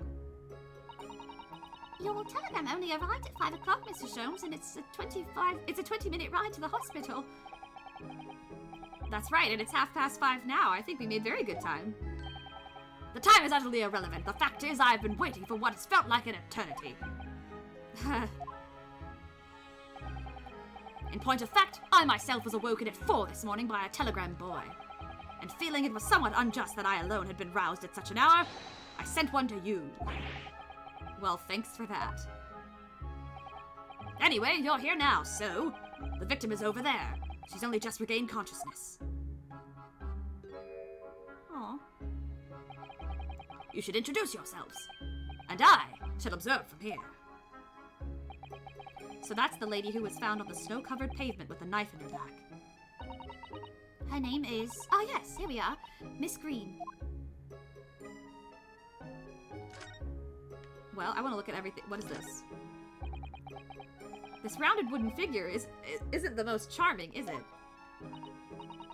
Oh, I don't think that's a decoration, Mr. Naruhodo. It's an artist's mannequin, I believe, used when practicing sketching the human form in different poses. Really? It's not exactly what you'd call a typical figure for that purpose, though, is it? No, I suppose not. I confess I've never seen one quite so full-figured before. Well, if you want to draw a full-figured person, it's the right tool for the job. True. Look, there's a photograph of this in this frame here. Aw. Oh yes, it's a picture of a young gentleman. He looks to be about the same age as Miss Green, I would say. Perhaps the young woman's special someone, do you think? My, Mr. Naruhodo, I didn't know you had a sense for the matters of the heart. Not in the least. I sincerely said the first thing I thought of.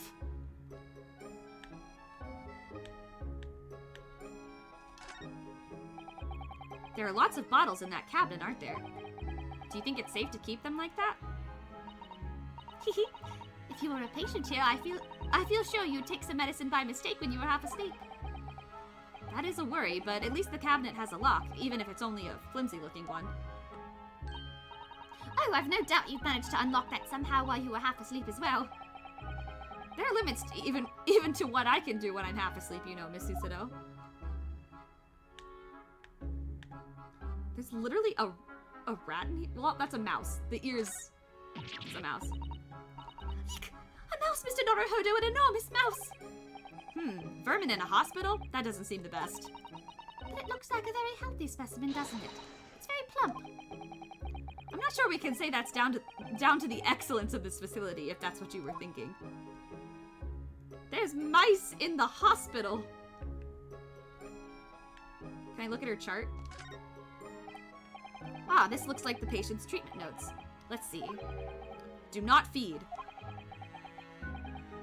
What is this place, a zoo? You know, I seem to remember seeing an almost identical sign in our local park. For the pigeons, yes. This is a person. Poor woman, I hope she hasn't read this. Yeah, that's mean. What the fuck?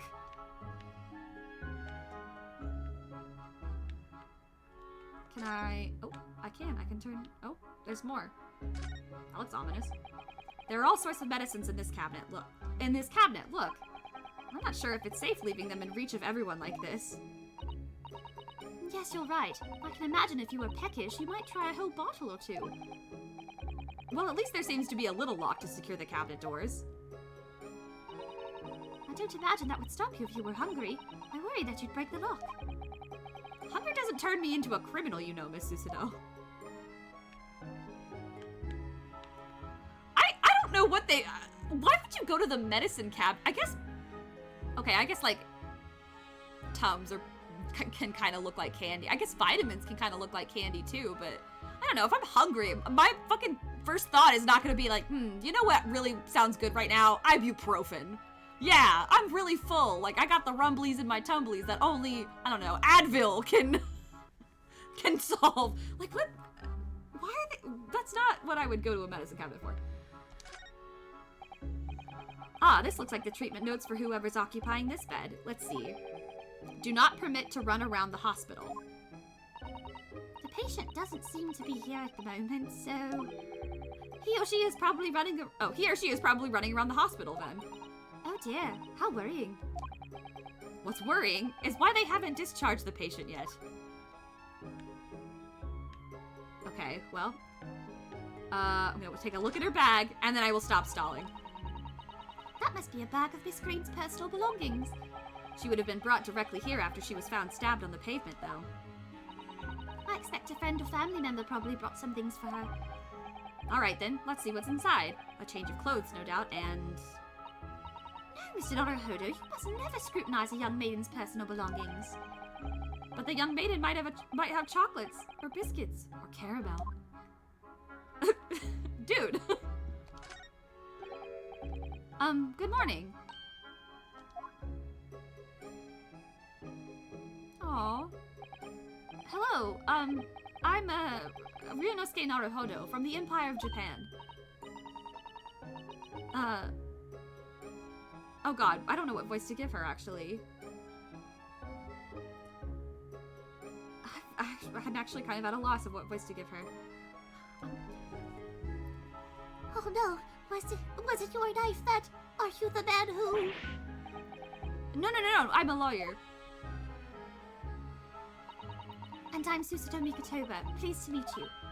Oh no, was it your knife then? Are you the one... No, I assure you, I'm Mr. Naruhodo's judicial assistant. We heard that you'd regained consciousness and wanted to come to give you our best wishes. Best wishes for me? Thank you. I'm Olive Green. I'm an artist. Aw, Olive Green, that's so cute. Well, no, that's not right, is it? What I mean is I'm trying to be an artist. Well, what I really mean is I desperately want to be an artist.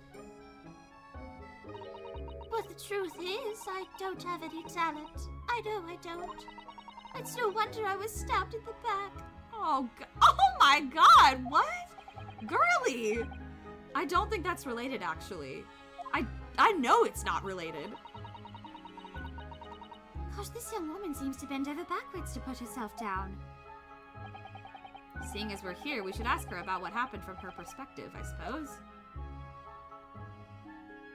About the incident? To suddenly be struck in the back by a blade as you were walking along the pavement.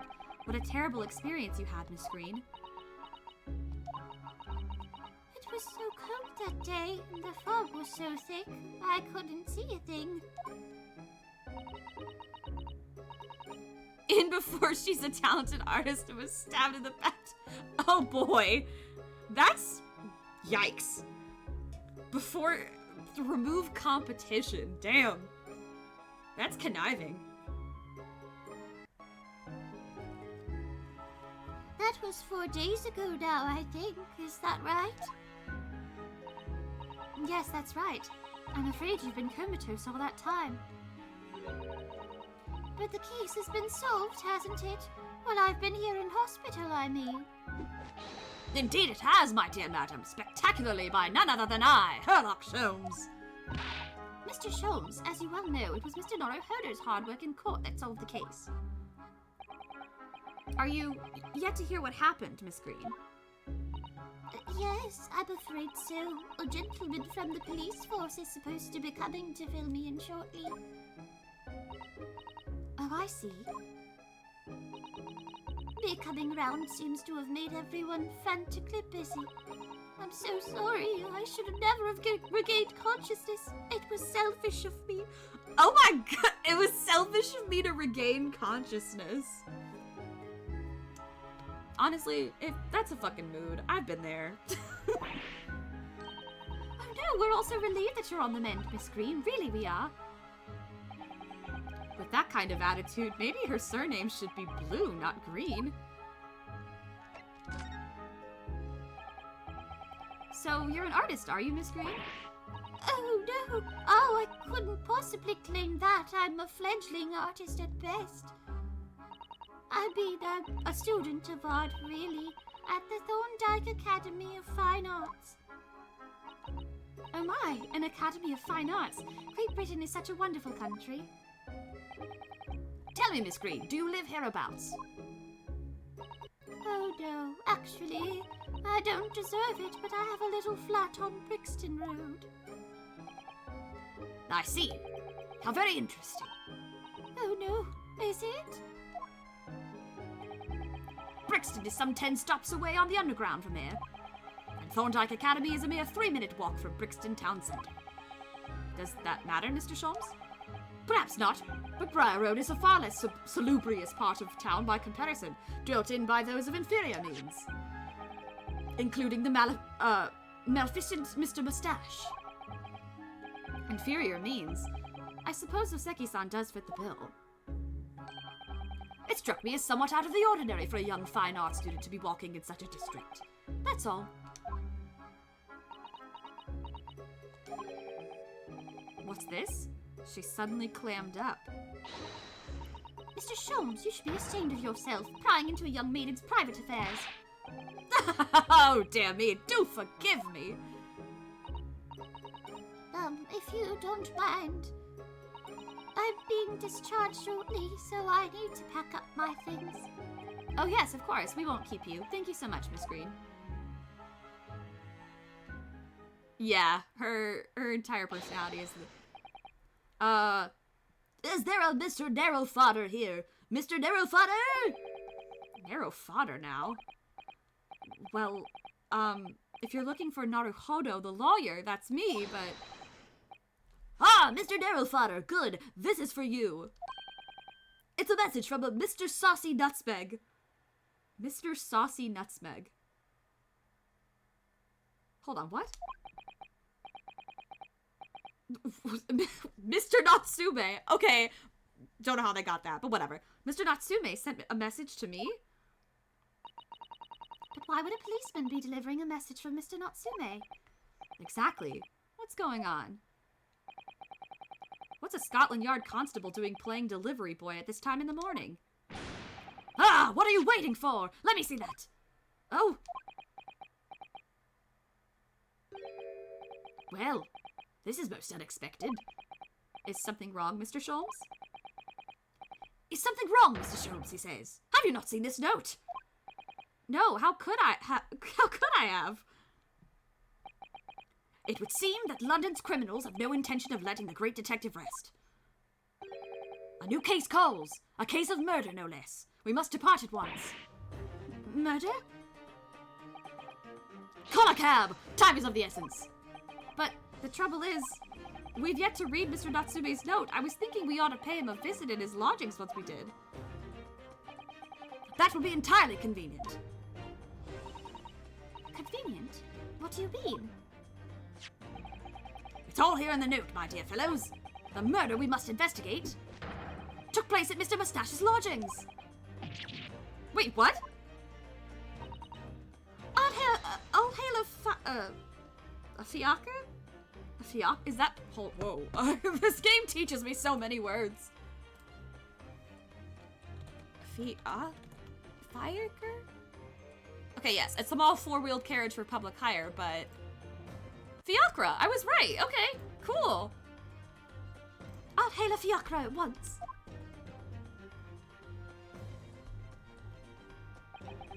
It was only yesterday that Soseki-san was in court and we were dispelling doubts about his innocence. And now, the very next day, there's a murder at the man's own address?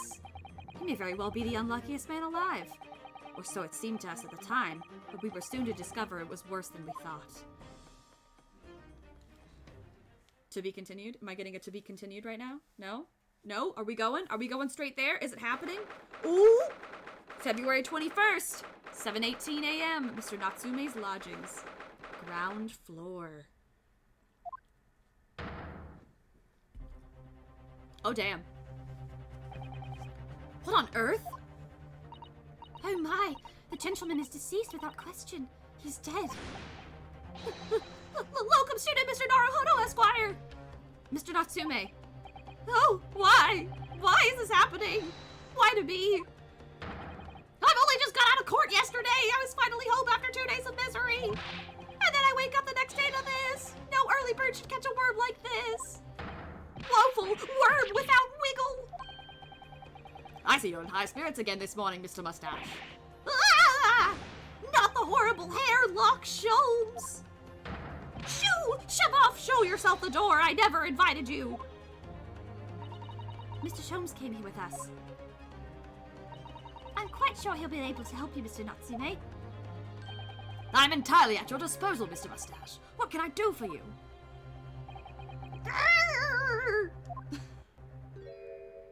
Oh my god. Fucking Gregson. Here they are already, the busybodies. Ah, Inspector Gregson, what a pleasant surprise. No, ma'am, Miss Midna, you know better. You don't sit there. You don't sit there.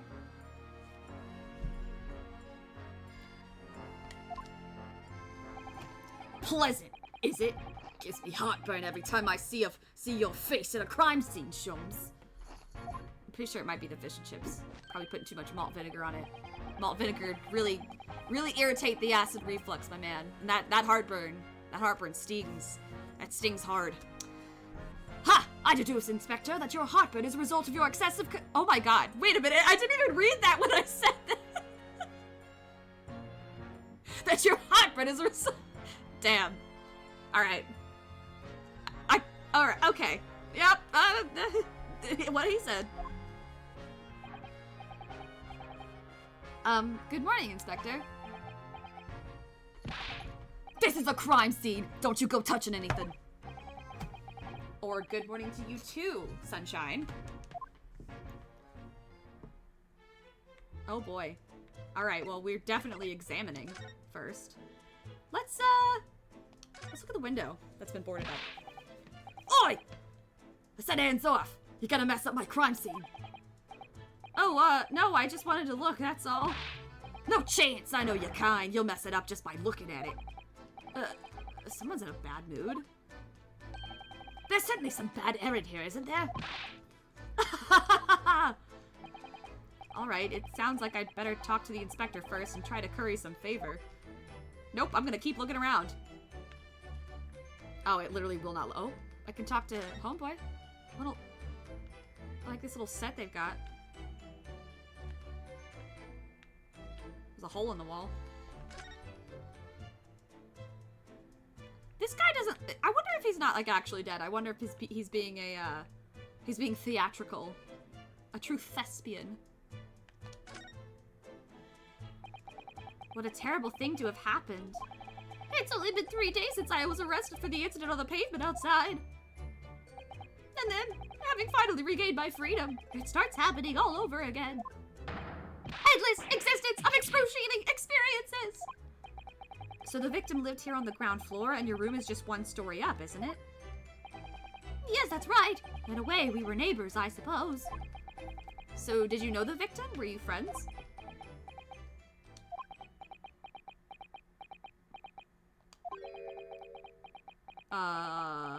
Buddy? What's the matter with Soseki-san now? It was an innocent enough question, wasn't it? Why does he seem so shaken by it? Well, I suppose he wasn't a complete stranger. But did he ever invite me to his room? Never! On my honor, I swear it! What an extreme reaction. You're probably wishing you'd never asked now, aren't you, Mr. Naruhodo? When we found him here, I felt wretched, which is why I sent word asking you to come. Through that inspector over there! Okay, fine, I'll talk to him. So, Inspector, what was the victim's name? Who was he? Mr. William Shamspeare. Of fucking course. Why did I expect anything less? William Shamspeare. Because he's a sham! Oh, but my captions are gonna keep calling him Shakespeare because we all know what they were trying to say. Oh boy. I have a feeling that... Oh god, you know what? I'm gonna try to hold the theater kid back. I'm gonna try. But she's in there. She's like a little goblin inside my brain. She's like, theater? We're talking about theater? Okay. He was a lodger here. As you can probably tell, he was an actor. A bit of a dead loss, as it seems, or just dead. Mr. Shamspeare. It was the landlord, old Mr. Garadeb, and the other lodger, Mr. Natsume, who found him. The fella didn't rise at his usual hour, so Garadeb got worried and kicked the door down. Garadeb kicked the door down? Doesn't Mr. Yeah, I was gonna say, doesn't Mr. I thought he was like... He walked with a cane, or... I think, actually, didn't he sit in a wheelchair? Because he's like a... He was a vet, right? But doesn't Mr. Garadeb have a bad leg? Ah, yeah, you're right there. It was that jittery Japanese hunchback over there who actually did the kicking. Really? Soseki-san?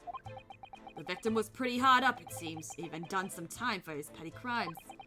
He had no money, no place to go, and no friends. His only acquaintances were the people in this house. Miserable life and a miserable end to it.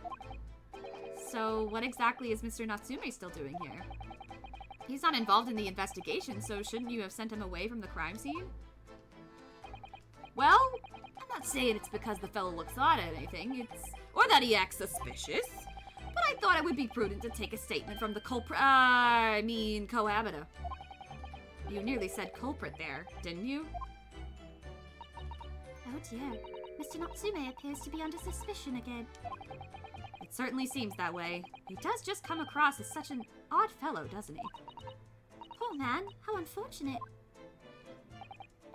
Anyway, I can't say much until the coroner gets here. But I don't think the fella's been a goner that long. The body's still warm.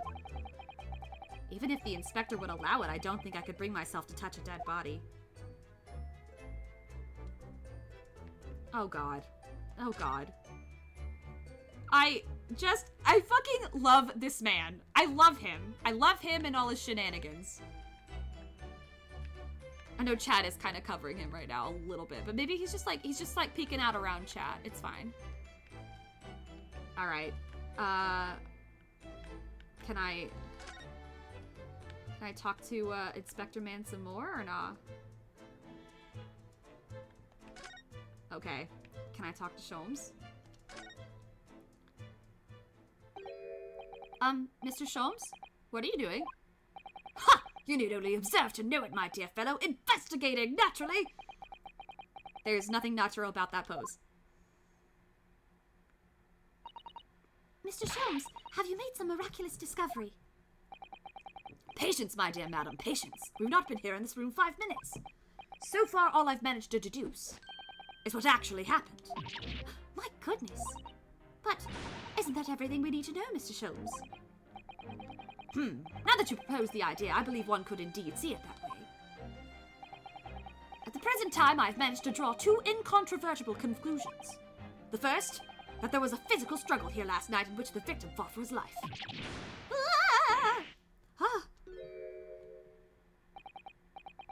Mr. Natsume, what's wrong? Is something that Mr. Sholmes said significant somehow?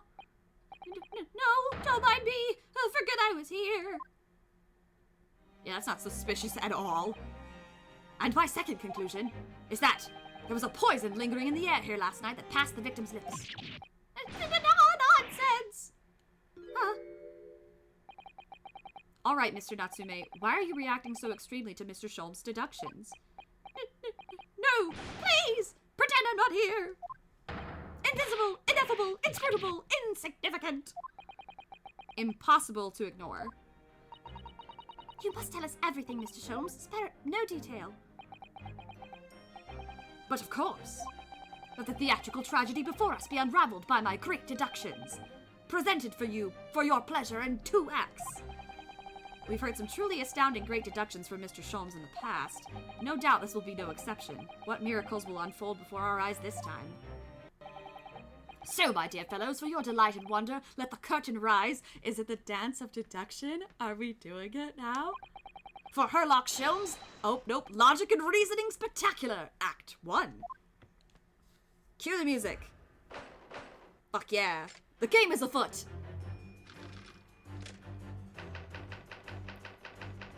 Topic 1, cause of death. I fucking love this. Careful observation of the victim reveals to us the events that transpired in this disconsolate room last night. Foam at the mouth of the deceased clearly indicates the use of poison. Next to the victim, we notice a large dining plate which contains, you will observe, 1/2 of a sizable bar of soap. Meaningful? Indubitably. Why is this soap set so purposefully upon the dish? Like the victim's Last Supper, in fact. Yes. Could it be that the man was about to eat it? Of course. The fork reveals the answer. It appears that the young man's appetite was his undoing. Taking up arms in the form of his cutlery, the victim engaged in a deadly battle for his life. Yet the struggle against his hunger was vain, for in the end, he couldn't resist devouring the slippery feast. But London's foul soap is besmirched by foul poison.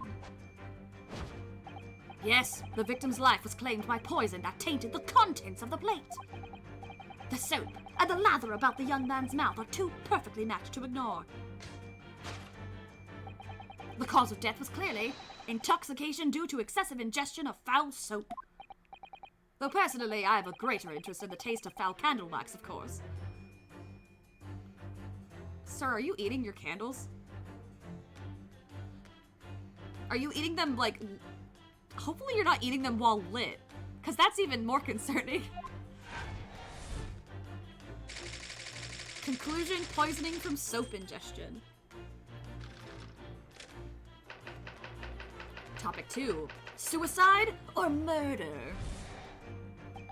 The cause of death identified, we proceed to Act 2, where we ponder the next question.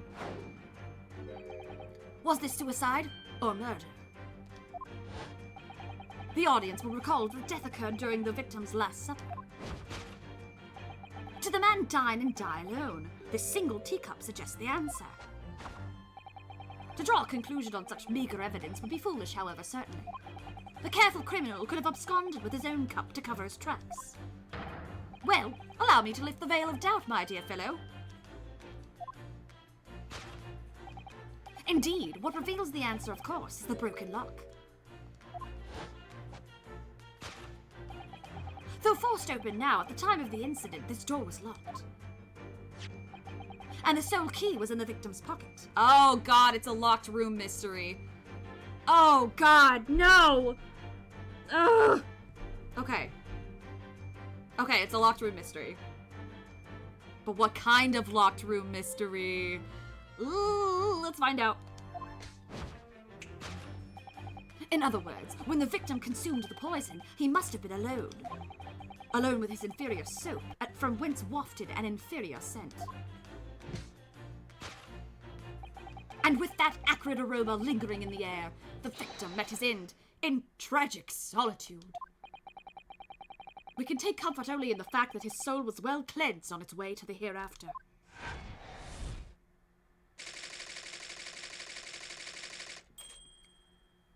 There was no possible perpetrator present. Thus concludes the final act of Herlock Sholmes' great deduction. I love him so much. So much himbo energy.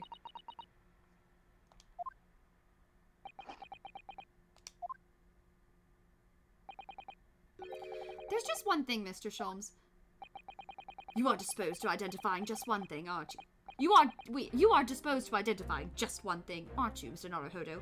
Pray, what concerns you? Well, no matter how hungry he was, do you really think the man would have eaten soap? It is quite apparent that this man had barely a penny to his name. It is a curious thing, but to one so destitute, soap can suddenly appear quite irresistibly appetizing. How extraordinary. In truth, I've tried a little soap myself in the past. You've eaten it, you mean? My dear fellow, it was some time ago now. My postulation was that it would cleanse my gut. And did it? As I writhed in agony on the floor and spilt the contents of my stomach, yes, I believe it did. The experience taught me a valuable lesson. Soap is quite poisonous. It is an unpleasant taste and leads to great discomfort. In summary, I cannot recommend it.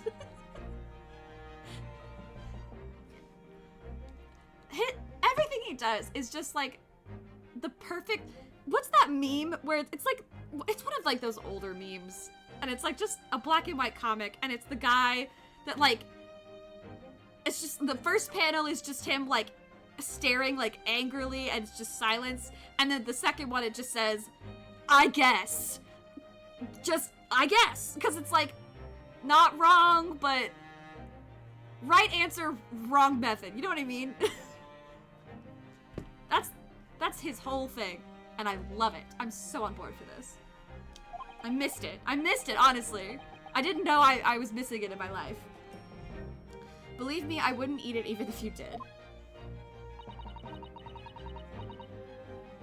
There's something that troubles me as well, actually. Oh, what's that? It's Mr. Natsume. I couldn't help noticing him shuddering and quivering out of the corner of my eye. Almost as if Mr. Sholmes' deductions touched a nerve somehow. Nonsense! Well, that clenched teeth episode didn't last. I think, judging by Mr. Natsume's reaction, the great detective's deductions may need some gentle corrections in order to reach the actual truth. Yes, Mr. Sholmes' observations and deductions are sometimes a little too sharp. He has a tendency to hit the nail on the side of the head and drive it in at an obtuse angle. That is such a very apt way of describing that, yes. When he does that, it falls to us to straighten things out. Alright then, let's see what we can do. Yes, we must pick out the key words in Mr. Sholmes' quite brilliant deductions, and discreetly exchange them for something that makes a little more sense. If we could do that, I'm sure we'll arrive at what Mr. Sholmes meant to say in the first place. In that case, are you ready for the second performance of the day? Once again, my dear fellows, for your continued delight and wonder, let the curtain rise for Sherlock Sholmes' Logic and Reasoning Spectacular, Act 1.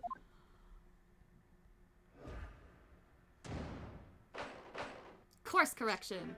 Hold it, Mr. Sholmes.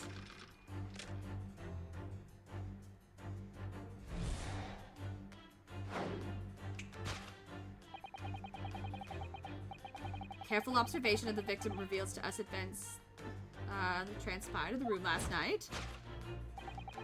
Foam at the mouth of the deceased clearly indicates the use of poison.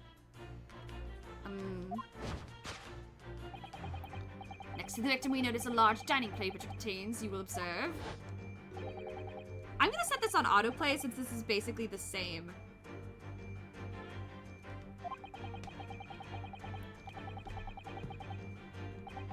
So, the first one,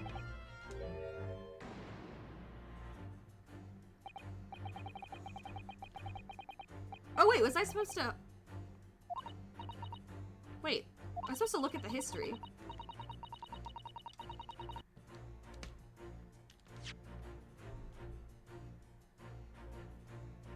So, the first thing was when he mentioned poison. And I think because of his reaction, that was definitely true. The Last Supper, not so much, but the fork. Hold on. Well, you can't deny that a fork implies the man was eating something or about to eat something. Yes, that's true. If I were to decide to eat some soup, I should prefer to use a fork than to attempt it with chopsticks. And of course, only half of the bar of soap is left on the plate. But might there not be some other explanation? Something material that proves whether or not the man really ate some soap. Did the victim really eat soap? I don't think so.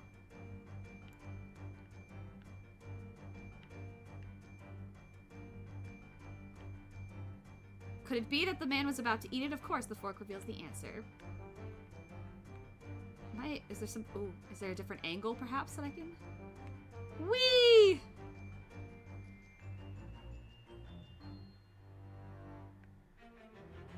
The hat's on the... Oh! Oh, there's the other piece of soap, right there. Look, there's more soap on the floor here. Mr. Shamspeare must really have loved the stuff. Let's not jump to conclusions, Mr. Naruhodo. Look closely at this soap. Do you see that it would fit together perfectly with the half bar on the table? What the... How can that be? I think they are the two halves of the same bar that broke apart. So, yeah. Should I... Wait, do I hit... a present? Take that! Yeah.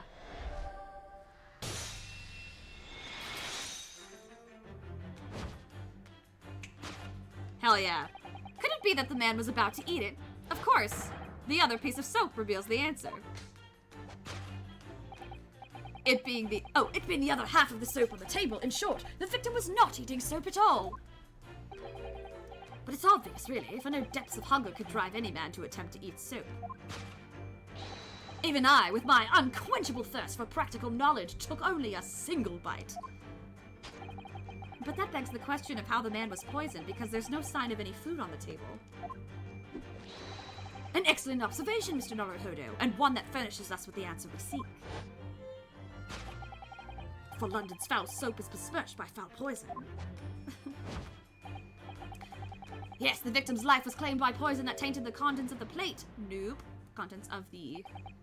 Mr. Sholmes is still pushing the soap argument, then. Perhaps he's suggesting the man licked the soap rather than ate it. If soap in London is that poisonous, I don't think I want to be washing my hands with it. But there are no signs of any food in this room at all. Of course, food isn't the only thing that passes people's lips, is it? The teacup! Oh my god, what? Yes, a Western vessel for the serving of infusions of dried tea leaves. It's a teacup, Mr. Naruhodo, as you well know. Stop putting on airs. And it's empty.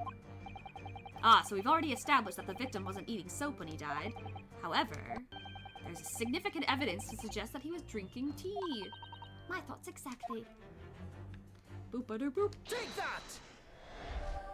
Teacup!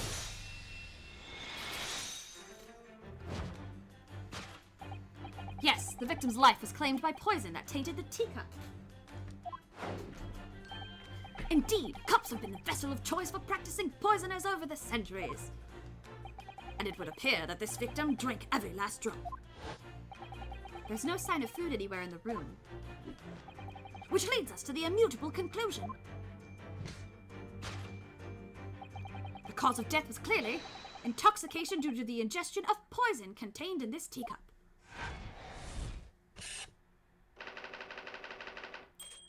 Poison in the tea. Damn, it's a lot of poisons.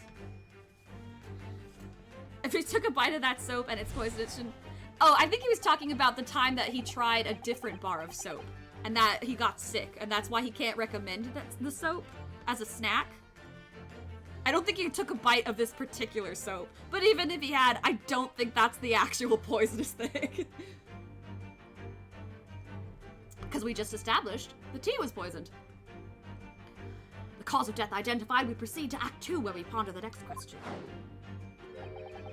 Was this suicide or murder? The audience will recall that death occurred during the victim's last supper. Did the man dine and die alone? This single teacup suggests the answer. Ah, the Western vessel for infused hot drinks again. It's already featured heavily in our deduction so far. Yes, we can imagine that shortly before his death, Mr. Shamspeare was having a drink of tea. There would be nothing remarkable about that, but what troubles me is Mr. Natsume's reaction when he heard Mr. Sholmes suggest it. There's more to this deduction than it seems. We must closely examine the scene of the crime again for some more clues. Aha! I see another teacup over there. There's 2 teacups. Boom, boom, boom. Take that!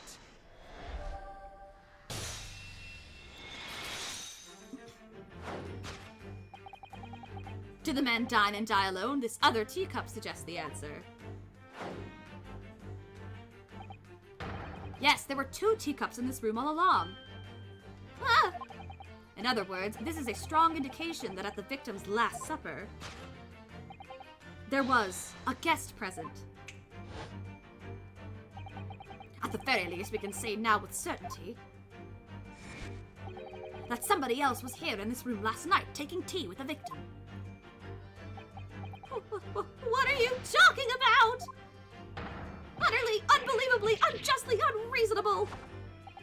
To draw a conclusion on such meager evidence would be foolish, however, certainly. In which case, what more can we deduce about this possible guest at the table? Well, allow me to lift the veil of doubt, my dear fellow. Do you mean to say you know who exactly was in the room at the time of the victim's death? Indeed, what reveals the answer, of course, is the broken lock. I'm not sure I like where this deduction is going now. I'm afraid it's too late to go back to the halcyon days of eating too much soap. But the identity of the guest who was in here last night when the victim passed away is something I have a very bad feeling about. Well, you can try to ignore your feelings, but we cannot ignore the truth, Mr. Naruhodo. No, I suppose not. Time to look around again. There's a pile of books, and there's an empty bottle. Some funny glasses on the thing. There's a candle. The pile of books I think is who it is, right? Because Homeboy was a writer. But also, I think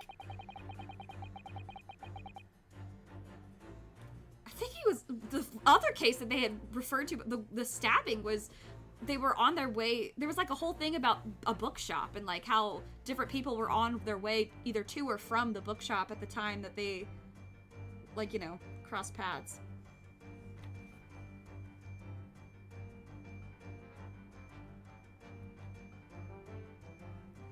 At first glance, it seems that the only things in this room are the makeshift stage and the costumes. I overlooked these 3 books initially. I wonder what they are. Let's see. The titles read The Picture of Monsieur Lecoq, Canterbury Yearnings, and A Meal for Gaboriau. Gaboriau? I'm trying to... I know these, they have to be references for stuff. Wait, I'm sure I've heard those titles before. It could just be an incredible coincidence, but they're the exact same 3 books that Mr. Natsume purchased the other day. This is exactly, yeah. What? Yes, on the day of the unfortunate incident when Miss Green was stabbed, Soseki-san had just been to a bookshop and bought them. That's right. That's what I was just saying.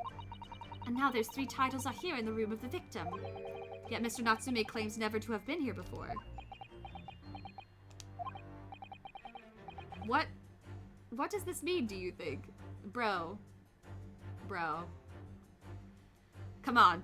This is a 1 + 1 = 2 situation. It ain't that hard. I really don't know what to make of it. Yes, you do. A pile of familiar books. Take that!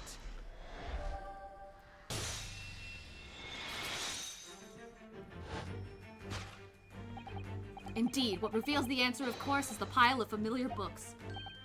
Quite so! It's no mere coincidence that these 3 titles are here in this room. It's the link to the truth. Ah! Mr. Natsume, you purchased these books 4 days ago at a second-hand bookshop. That's just a coincidence. In that case, you will be able to bring the same 3 titles from your own room, will you not? This very moment?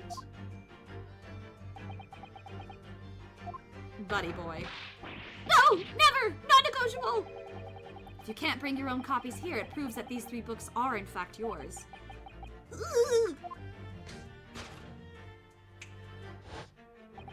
Having purchased the books 4 days ago and returned to your lodgings, you were arrested the very next day.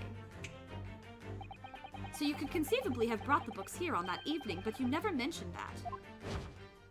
In other words, you could only have brought these 3 books here to the victim's room. I like this little silhouette dance we're doing here. Last night, having returned to your lodgings after the trial concluded at the Old Bailey. Oh. I liked the way that was animated. That was that's kind of neat. In short, there is only one possible conclusion. The victim died here in this room last night as a result of poisoning. And that same night, the victim had a visitor. And that visitor...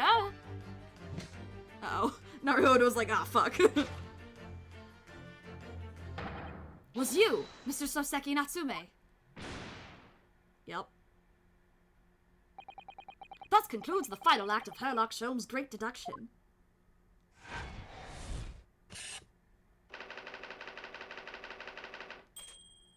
Oop, oop. It might have been a murder. Elementary.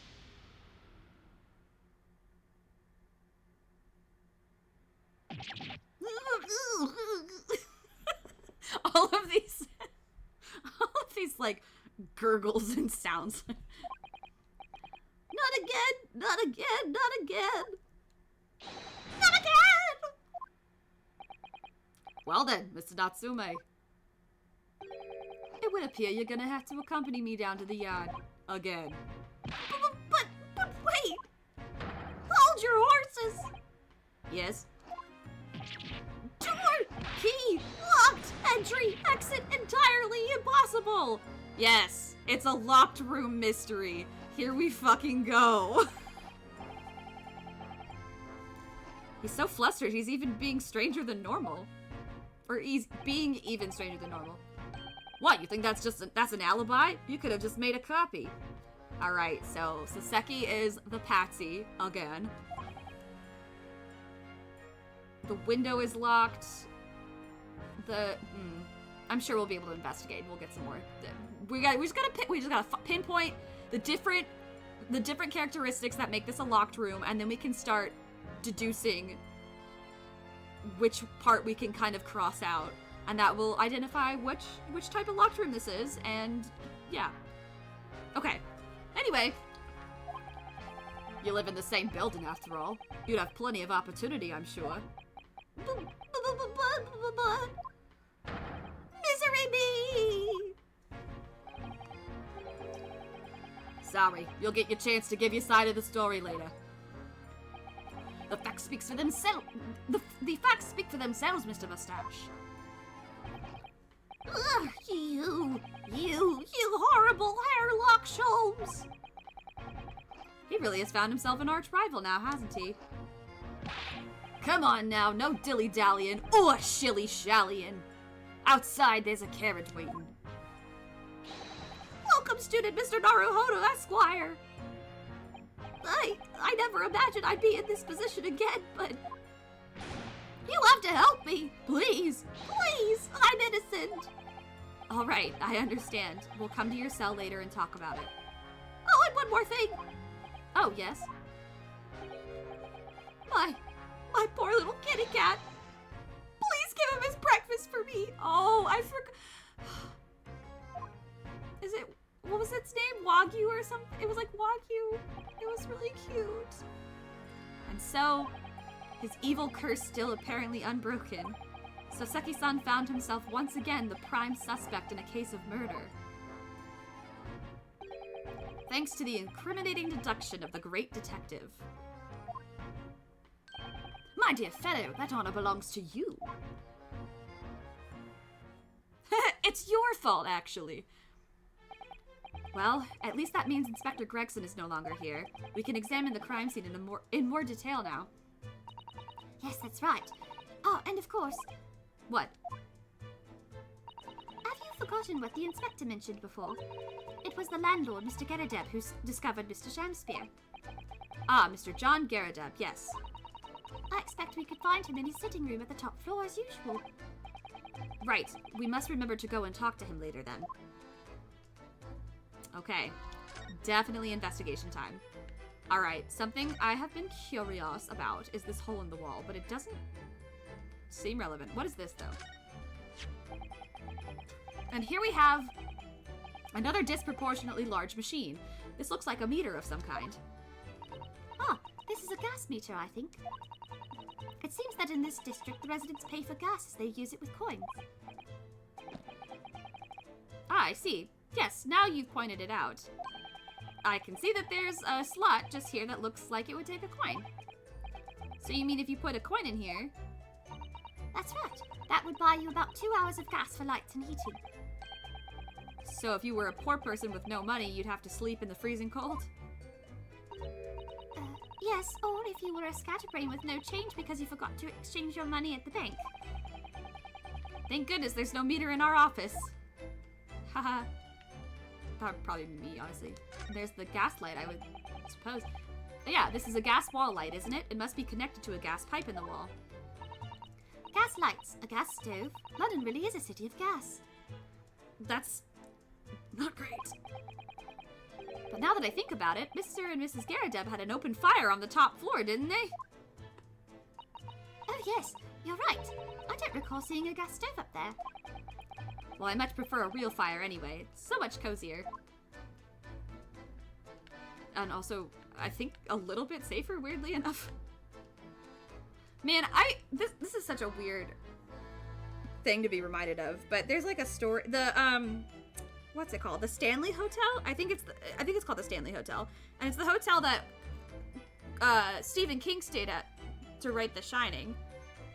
There was like at the real hotel, not like the fake, well, I guess the fake one, whatever. At the real hotel that it was based on, there was a story about a maid that was, and this was back in the time of gas lights, and she was going through and she was, you know, checking rooms and stuff and turning off all the gas lights, you know, just to, and there was, or no, maybe she was lighting the, that's what she was lighting it. Turning on the gas lights, other way around. So she was lighting all the lanterns and stuff, and in one particular room, the gas had been left on, and then the door had been closed, so it was just kind of like filling the entire room with gas, and like quite literally this poor hotel maid like came in and she went to go light it, and just like apparently the whole fucking room exploded, and it like sent her through the floor, and she survived, which is crazy, right? But like, yeah, shit's dangerous. But also, apparently she's still a ghost there. That's not why she died of old age. Like, she died of a totally natural death. Like, it was fine. It wasn't creepy or hot or like ominous or whatever. And it certainly wasn't the gas lights. But I guess she just really liked the hotel so much that they still say that she's spotted there. Her apparition is spotted there. So, pretty fun little. I've never been to. I would like to visit that hotel, honestly. I would definitely go. As we've seen from the outside, the window is completely bricked up. A vestige of the former window tax that Britons had to pay. A window tax. Ugh. What strange things they used to tax in Great Britain. I mean, making people pay for the number of windows they had in a property, it's extraordinary. It's heartbreaking to think of the poor having to block up their windows just to avoid an unaffordable tax. Oh! What is it, Miss Susido? If you look closely, a number of the bricks are loose. Ooh, Is this it? Is this the entry? So it's not a true locked room? Because it never is a true locked room. Oh! Oh yes, it looks as though an amateur has broken out a few of them, just here. Was it Mr. Shamspear who did it, I wonder? Being the lodger renting this room. Oh, look at this, Mr. Naruhodo. On the outside, there's a little ledge, and there's something on it. What? Outside? Can we go outside and look? Ugh, it's so cold outside. You can feel it through this gap. It did snow all last night. It would be cold. But more importantly, what is it on the ledge out there? What are those snow-covered lumps? It's more bars of soap. Soap? What are bars of soap doing lined up on a ledge outside the window? I have no idea. But the pair of them look rather charming like that. Cosmo and Wanda, you ain't slick. No, I'm just kidding. Still, that's very strange, isn't it? Bars of soap lined up outside the window. I think perhaps we should take one. There are 2 after all. Oh dear. I suppose we could. Oh, what's this? Look here at this soap. Ah, Do you see? In the middle there. There's a patch. There's a patch that's a different color. It's sort of transparent, but some sort of fancy design, I suppose. Only in Great Britain. it looks like the Hinamaru flag of Japan, doesn't it? How wonderful.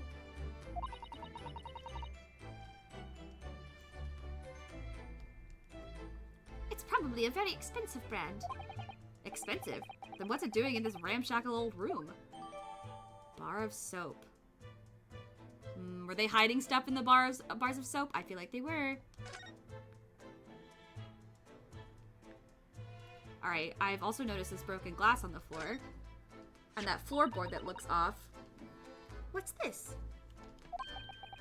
It looks like a part of an envelope. Oh, just kidding. I'm dumb. I thought it was a shard of glass. Yes, I think you may be right. Perhaps it was torn off when the letter was opened. Is that significant? Well, it's a little out of place, perhaps, when you look around the room. There's no sign of a letter or the rest of the envelope, in fact, is there? Ah, she's right. And yet, here we have the torn off end of an envelope. It just strikes me as unusual. I agree. We better take this, just in case. Is this gonna be super, super significant? Probably. This floorboard looks off to me. Can I touch the dead body? There's not much on these shelves, is there? Just this wine glass and bottle. And both of them are cracked. Yes, not much use, are they?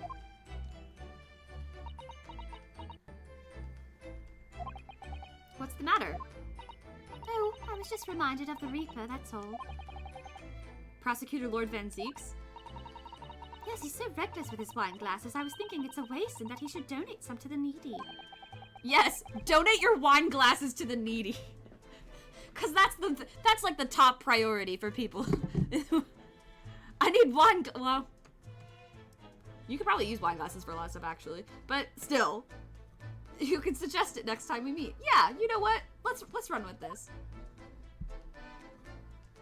I say give him a wine. I like this crown, this king outfit. Look at these extravagant, bright costumes. Somehow they look out of place in this room with its grim, shady goings-on. This one looks like a king's attire. A king? I've always dreamt of being a king. Oh, I think you'd be more suited to a feudal lord, a daimyo or such like. With a chonmage top knot? Every Japanese man wishes he had a chonmage. Am I saying that right? Again, this game keeps teaching me words. Chonmage top knot.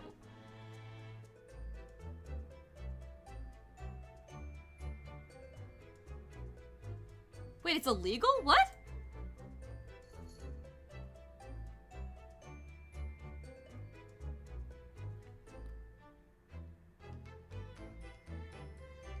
Wait, hold on, wait, it's illegal?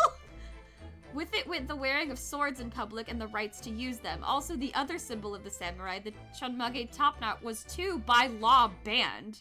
Only sumo wrestlers were allowed to maintain the chonmage. That particular law, although archaic, was never rescinded and remains in place to this day, and that was as of 2017. Is that for real? Like, for real, for real?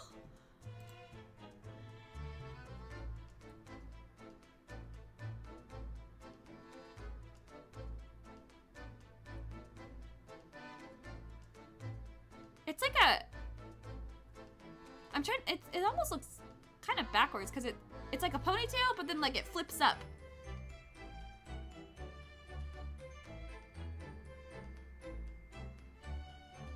I'm learning. I'm sorry. I'm like literally looking at the wiki page right now.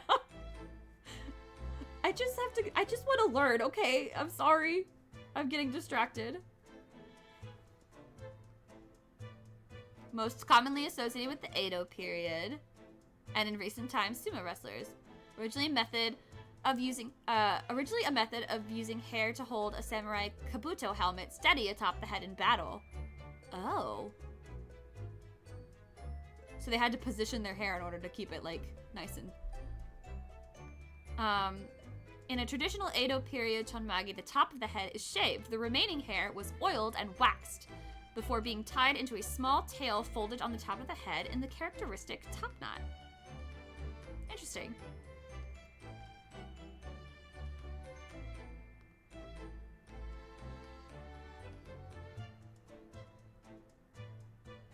It doesn't say anything about it being outlawed, though. Not on the wiki page, at least. In modern Japan, the only remaining wearers of the chonmage are sumo wrestlers and kabuki actors. Given the uniqueness of the style in modern times, the Japan Sumo Association employs specialist hairdressers called tokoyama to cut and prepare sumo wrestlers' hair. The sumo style of the chonmage is slightly different, in that the pate is no longer shaved. However, the hair may be thinned in this region or the crown of the head shaved, called nakazori, to allow the top knot to sit more neatly. This is done around once every 2 months. All professional sumo wrestlers wear chonmage as soon as their hair is long enough to do so. Sumo wrestlers with sekitori status are required on certain occasions, such as during a honbasho, to wear their hair in a more elaborate form of top knot called a noichio, where the end of the top knot is splayed out to form a semicircle, resembling a ginkgo leaf. That is neat.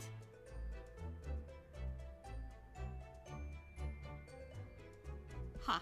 But again, I don't see anything else that says it's like currently illegal.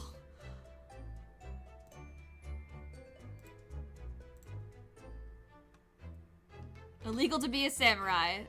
Less than 150 years ago. Yeah, I'm sure it is probably illegal to be a samurai.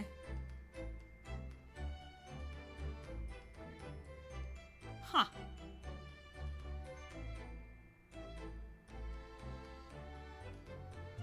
Man, I wanna go on a deep dive now. Anyway, back to Great Britain and solving this mystery about a man who was presumed to have eaten soap, but we just established that it's not the soap.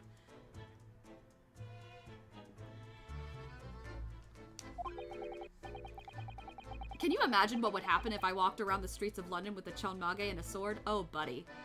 Just watch The Last Samurai.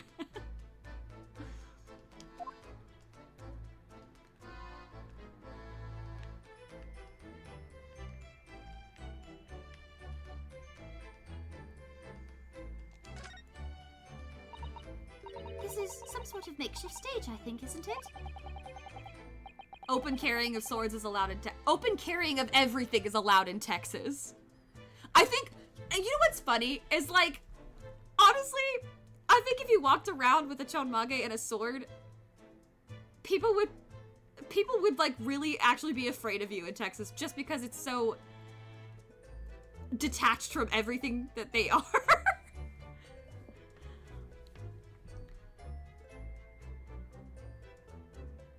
I'm sorry, I just had a flash of like a cowboy carrying a sword. It's a very weird vision. Anyway. Where does the audience sit, though, for the nightly Shakespeare performances? Shakespeare? No. Shamspeare. Actors aspiring to the great stage must practice their art, Mr. Naruhodo, with or without an audience. In fact, on a related note, perhaps you should set up a mock bench for the defense in your office. What? Then you could practice your art every single day. I'll think about it, if you promise to don a beard and play the role of the judge. Well, if that would help you achieve your goal. This I have to see. Honestly, same. I would like to see her try and put on a little judge costume. That would be so cute.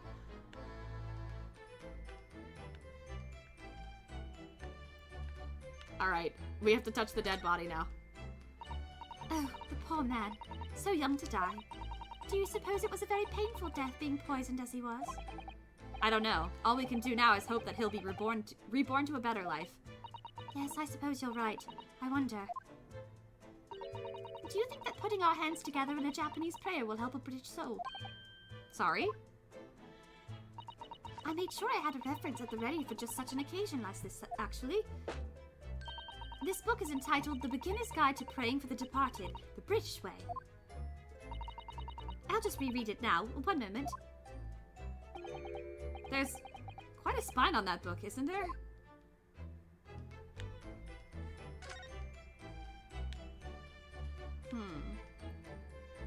Trying to see if I've gotten everything.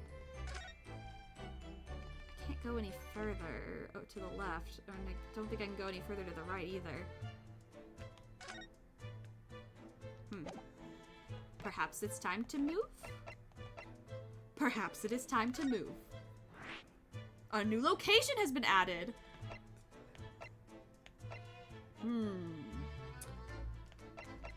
We can go to the prison, we can go to the Garadeb's room, and we can go to Briar Road. Let's go to Mr. Garadeb's room, because he's just upstairs. We don't even have to leave the building.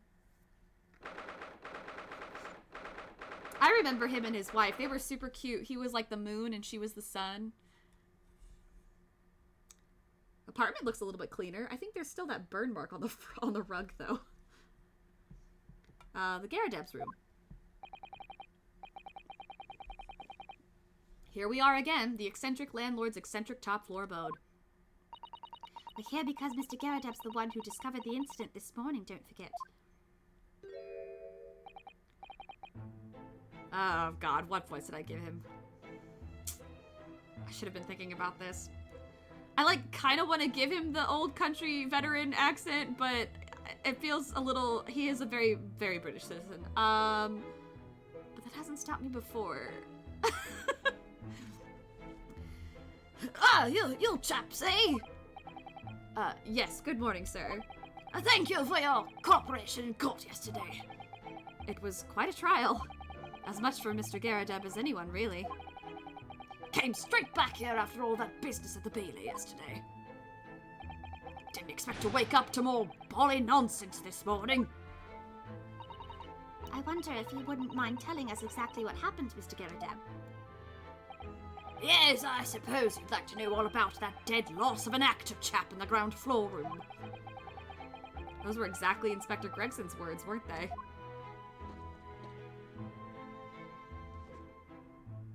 Oh, you can sit. Don't make the man get up. Make him stand in his own home. Come on. I'm gonna first look around at everything. We know what that screen is hiding now. The aftermath of the fiery altercation the other day. Don't suppose I'll be able to clear out that mess up for some time now. Oh dear, this must be a very difficult situation for you.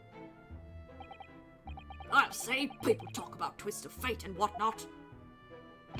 But this is a twist and a half, a rotten show all round. He's clearly struggling with everything that's happened.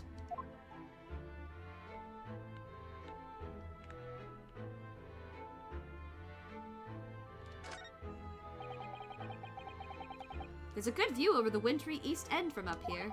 It's an oppressively grey scene. There's really nothing comparable in Japan. And down below, Briar Road, partly blanketed in snow.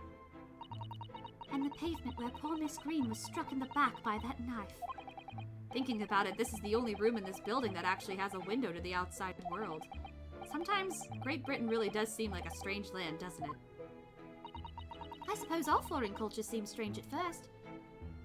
Imagine how an Englishman would feel at arriving in Japan and seeing people with a chonmage top hat. Well, that's a good point. Good to see Mr. Garadeb's Medal of Honor still proudly displayed on the wall. The inscription reads for distinguished participation, if you remember. Yes, I remember, because I remember thinking even I might stand a chance of picking up honors like that. Wouldn't know it. Look at me now, perhaps, but I had my devil-may-care days, you know. Devil-may-care? What did you get up to?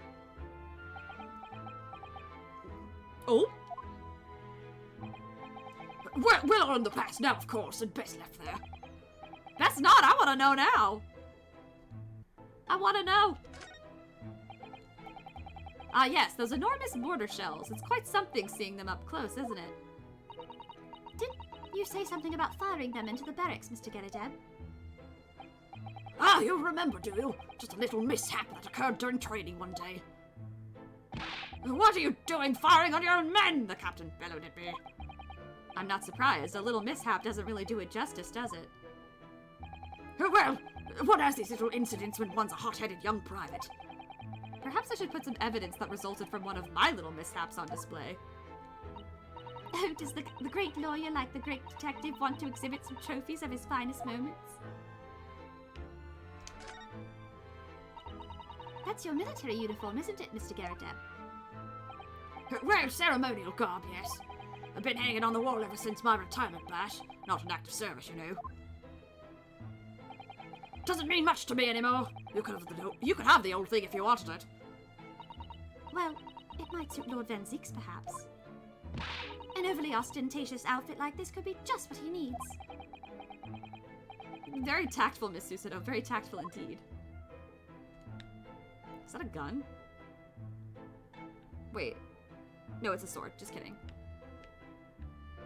And then there's the whole, you know, cannon. There's a single apron drawing on an enormous cannon-shaped clothes horse. Look. No, Mr. Naruhodo, that's a real cannon. It's canonically a cannon. I knew that. I was just testing you. Piece of history, that is. Seen plenty of action on the battlefield, I can tell you. Now the old girl and I are just enjoying the peace and quiet of retirement together. And of course, she'd come in handy if the enemy decided to launch an attack again. Is there a war going on that I don't know about? Oh, a copy of Rent's magazine. The Adventures of Sherlock Holmes is being read all over London.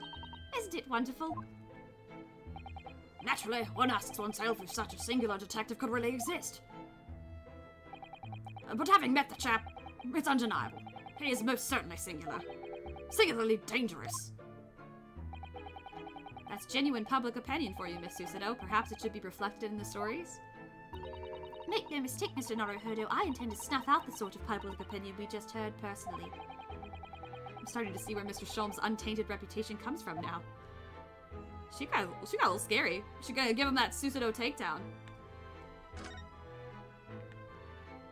Oh god, all the broken dishes. These shelves look like they've been completely torn apart by a wild beast. Reminds me of the Battle of Mywin, don't you know? Ah, the experiences of a seasoned veteran. Enemy had us surrounded on all sides. We really thought we were done for. The whole bonnet company. We were taking a real pounding from their cannons, so all we could do was run for our lives. Oh, I thought that story was going in a different direction, actually.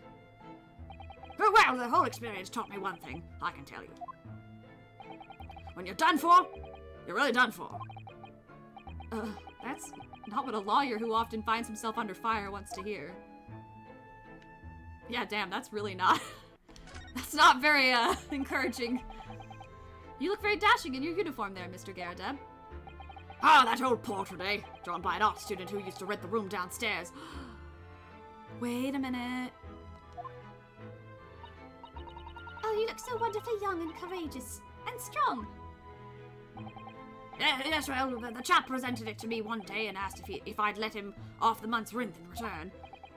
Oh, I see. So, you did, presumably? I bloody well did not. Oh. Portrait is a portrait, but rent is rent. And yet it's still there, proudly on the wall. Wow, what a dick.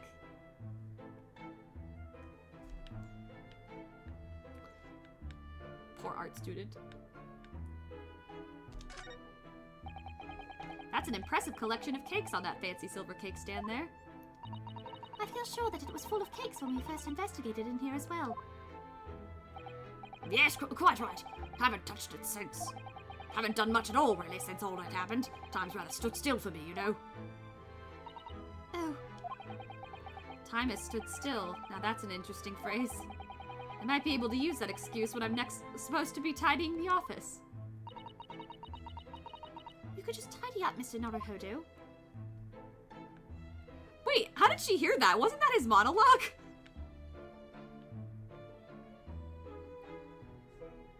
I think that's all the stuff I can click on. Wait.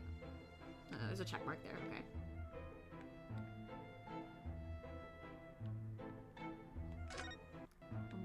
One more once over here. Okay, yeah, I think that's everything. Alright, let us converse. It must have been a real shock for you this morning. I hear that you discovered what had happened. Oh, well, that hopeless actor chap rises at 5 o'clock sharp every morning without fail. But at 5:30 this morning he still hadn't lit the gas. So I went down and knocked on his door, but no bolly answer. And that's when you broke into his room by kicking down the door. Well, I called on that rum-looking Japanese chap to do the grunt work, of course. Wasn't it a little premature to kick the door down? The man could have just overslept by half an hour. That's very true, Mr. Naruhodo. If 30 minutes oversleeping warranted such behavior, I'd have to kick your door down every morning. You know, better to be safe and sorry and all that. Is it just me, or is he avoiding our gaze now all of a sudden? Except that it was a sorry situation indeed that you found on the far side of the door. Mr. Shamspear! The victim's name is Mr. Shamspear, I believe. Is that right? Yes, William Shamspear took the ground floor room 3 months ago now. And how would you describe him? In a word, destitute. Destitute? Well, let's face it, the only redeeming feature of that room is the cheap rent. Anyone wanting to live in a place like that is either broke or has a body screw loose. So hard to choose which category Soseki-san would fall into. Mr. Naruhodo, that's a little rude. Again, isn't that his, like, inner monologue? Is she quite literally reading his mind? He was doing research as well. Research into what? Shakespeare, of course. Shakespeare! Read a few plays of the old bard myself, you know. Romeo and Hamlet and all that. Romeo and Hamlet. That sounds like a match made in hell. Yes, William Shakespeare is England's most highly regarded classical playwright and author. He's known as Sao in Japanese, as you know, and many of his works have already been translated. It seems incredible that Shakespeare was shortened to Sao, though. Someone was too heavy-handed there. Oh, don't worry. Don't worry. The English-speaking world will pay you back. Believe me. The amount of times names have been shortened and absolutely, frankly, bastardized in order to fit better into English-speaking mouths has definitely, yeah. Also, I'm reminded of that one moment in the Pokemon anime where it's like the jelly donuts moment. If you know, you know. There were a lot of costumes in the victim's room, actually, weren't there? Of course, Mr. Natsume is a scholar of English literature as well. I imagine he and Mr. Shamspeare would have had much in common. Shakespeare interpretation disagreement leads to shocking murder. Let's hope it's not that. Mr. Naruhodo, really, how rude.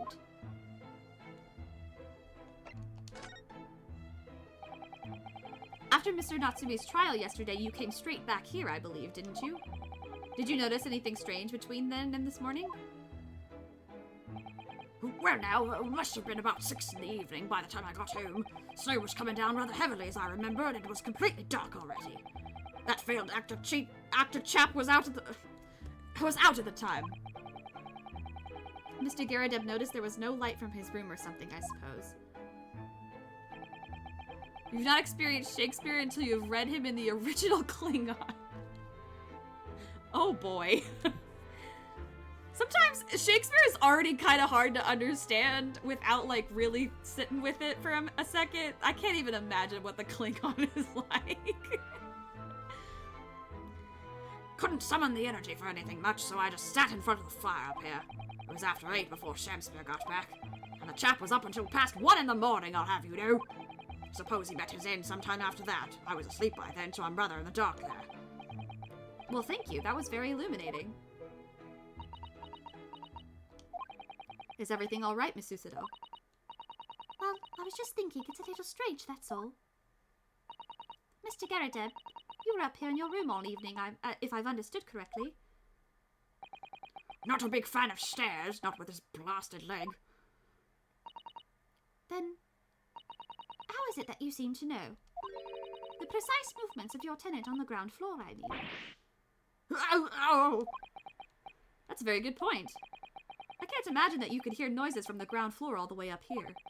Does this old man like to spy on his tenants? Is that it? Ooh, what? Whew, excuse me. I say, I know what you're thinking, and it's a bally outrage. I'm ex-military, don't you know? I don't go around spying on my tenants. Why would I? Then how did you know, Mr. Garrideb? It's the gas, woman. Gas tells me everything. The gas. Speaking gas? What on earth do you mean, sir? How can the gas tell you anything, let alone everything? Well, as you're probably aware, the gas is supplied to the building by pipes. Yes, I'd more or less worked that out. Every room in the building is connected by a single pipe to the gas main outside, and the gas company supplies gas to properties via the main. Yes, I understand that too. Let me see if I can explain. Let's say I was to light the gas lamps up here. What do you suppose would happen? Well, obviously the room would get brighter. Exactly. But at the same time, the lights in all the other rooms of the house would dim for a moment. What? They dim? Why? Perhaps it's because when you light a gas lamp, it briefly uses more gas than usual. And that reduces the amount of gas in the pipe for the other lamps that are connected to it. That might explain why the other lamps dim momentarily, mightn't it? Yes, of course, because everything's connected to a single supply pipe. How's that supposed to happen, though? It sounds rather undesirable. Jolly good point. Fact is, the gas company's pipes in these parts are pretty hopeless, long worn out, and barely got any gas in them to start with. Opposite's also true, of course. Extinguish the lamps up here and they glow brighter than the rest of the house. Ah, right, I see. So by watching the flickering of the lamps in one room, you can determine what's happening elsewhere. You've got it.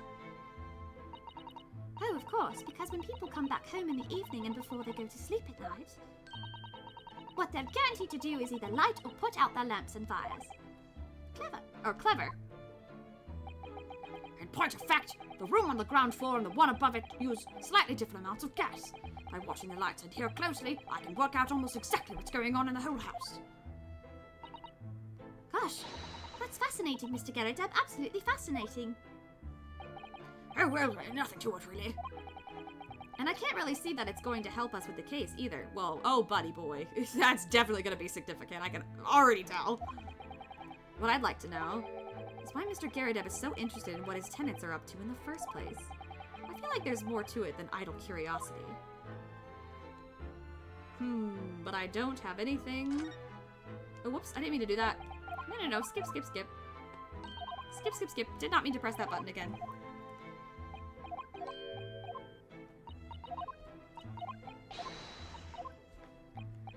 This is a very long dialogue, I'm realizing.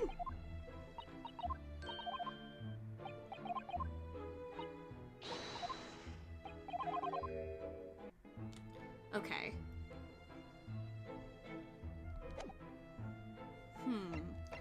Wonder if I present something to him. Oh wait, I gotta do it. I gotta present the armband. I gotta do it like it's like Phoenix's badge. You just have to present it to everybody. Mr. Garrideb, could I show you this? Been quite a couple of days, as you can imagine. Afraid I'm rather tired. Haven't really got the energy in the old eyeballs, to be honest with you. Some other time, then. Haven't got the energy in the old eyeballs. Let's see. We should examine our stuff too.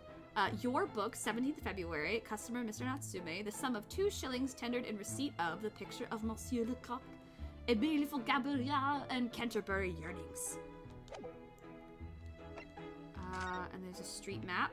Ah, yes, the Bourbon Books and the Your Books, Calabash Road, Briar Road, Mr. Natsume's lodgings, the Bar of Soap. Can't find anything out of place. But what if I rotate it? This part is a different color. It's an exquisite design, isn't it? Trust the British to turn a boring bar of soap into something special. I quite like it. It reminds me of the Hinamaru design of the Japanese flag. I expect this is a rather expensive soap. It doesn't seem likely given who it belongs to. Yeah, I was gonna say. But what is it? What the fuck is that? Can I examine anything about the ripped... Is there anything in there? Whoever opened this envelope didn't bother with a letter opener or scissors, did they? Yes, whoever opened it was clearly someone with an unrefined temperament. And judging from the angle of the rip here, the person in question must have been right-handed. Damn! I'm sorry that you're annoyed with yourself, Sasha. Miss Susanoo, I think perhaps someone's been reading too much of The Adventures of Sherlock Holmes. You can never read too much of it, Mr. Naruhodo, never! Wow, she is obsessed. Okay, well, I don't have anything to really present him. Unless I can try to present the bar of soap. Okay, no, this is just like the general, don't show me please don't show me random shit. Yep. You just gotta try, you know? You gotta try. Alright. I guess I will move. Let's go talk. Well, I guess we're gonna have to go out on the street first. So let's go out on the street, and then we'll go to the prison. A single chest. No! I'm sorry. I guess you won't forget it the next time you play. Alright. Let's examine stuff. The Garadeb household and Mr. Natsume's lodgings are in a prominent position there on the corner. 3 playthroughs for platinum. Yikes. Sometimes when I look at the building, I can't help feeling that it's at a bit of a slant. It does rather look as though it would collapse in even the smallest earthquake, doesn't it? And isn't it supposed to be haunted as well? I think I might have a hunch as to why Soseki-san has such a hunched back. Oh god, actually that gives me a good reminder for my posture. A sad little bike, oh my god. There always seems to be a bicycle outside the Garadeb residence. I read that bicycles are extremely popular all over Great Britain at the moment, in fact. That one seems very warped though, especially the front wheel. Is that to make it more of a challenge to ride, do you think? No, I'm afraid that may be a result of the rider's incompetence. For the front wheel is to be so badly warped, I'm afraid the rider must have been similarly afflicted. Then there's a good chance Mr. Natsume has been practicing on this bicycle, I think. Oh dear, I fear you may be right.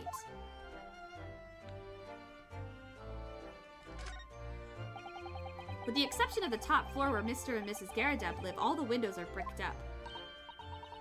Yes, that's because of an old window tax that was charged on the number of windows a property had. In order to pay less tax, the poorer members of society filled in many of their windows. But the tax has since been abolished, hasn't it? So the windows could all be opened up again, surely. Unfortunately, it would appear that the residents of this district can't afford to pay to have the work done. Yes, that is a sad state of affairs. Especially for people like poor Mr. Natsume who have to live all cooped up in a windowless room. I suppose that's the price you pay for living in very cheap accommodation. It all seems rather pointless when you put it like that.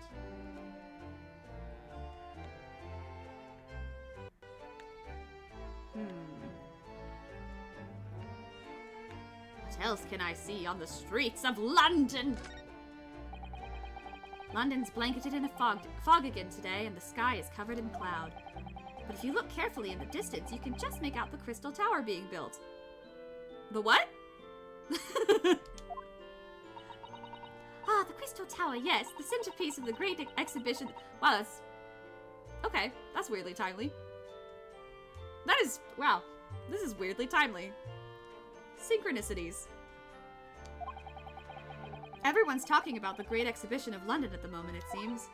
Why, it's to be the largest event of its kind anywhere in the world, with technology and scientists from all over.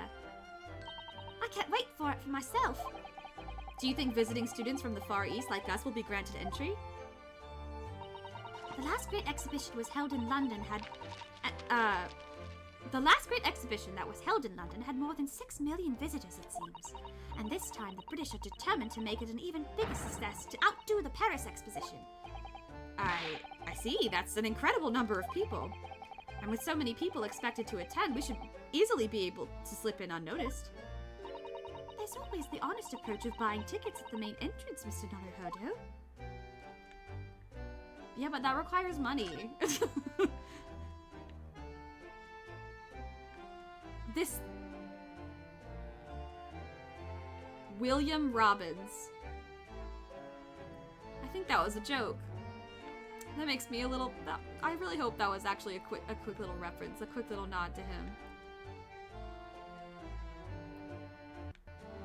I'm gonna... You know what? I don't care what the truth is. I'm choosing to believe that that was a nod to Robin Williams. R.I.P.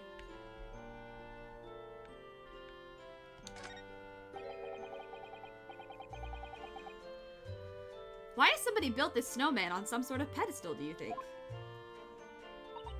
It's not a pedestal, Mr. Naruhodo. That's part of the snowman's body. Really? But it already has a perfectly good body. Well, it's true that British snowmen are usually made with 2 balls of snow. Perhaps this is a foreigner. Wait, what? This is a... what? And now we're looking at him as if he's strange. Poor man, I know how he feels. If anything, it's Japanese and British 2-ball snowmen that are the strange ones, isn't it? If anything, it's Japanese and British 2-ball snowmen that are the strange ones. After all, real... Wait, hold on. Real people do have 3 sections, head, torso, and legs. Do you ever think that perhaps you think about things too much? Wait, are they trying to say that this is an American snowman because it has 3 instead of 2 sections? That is not something that I...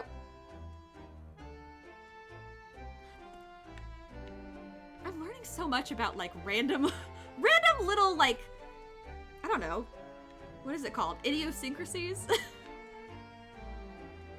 Alright, I don't think there's anything left on the street for me. The street's got nothing left for me! So, I think I'm going to head over to the prison. And I think that might be my last thing I do for the night. So let's go to prison! Did they put him in the same cell, or did they get him a new cell? Cell number 9. Oh, he's not there. What the fuck? I guess we'll go back to... Miss... Wait, hold on. Let's go to Miss Green's hospital bed. Is she gone now? Oh, she's gone now. Can I look at anything else? No. Okay. Then let's go back to the suite. Ah, okay, I was like, these are incorrect places, I guess. Or nah. Hello? Anyone home? This enormous machine takes up the entire desk, doesn't it? It's really very imposing. Ah, Hurley's great analytoscope, yes. It can analyze anything at all, you know. But I've never seen anyone actually using it. Well, it's his invention, so I don't know how to operate it. Why don't you get it to analyze its own operation, then? Oh, Bruno, you're razor sharp today, aren't you?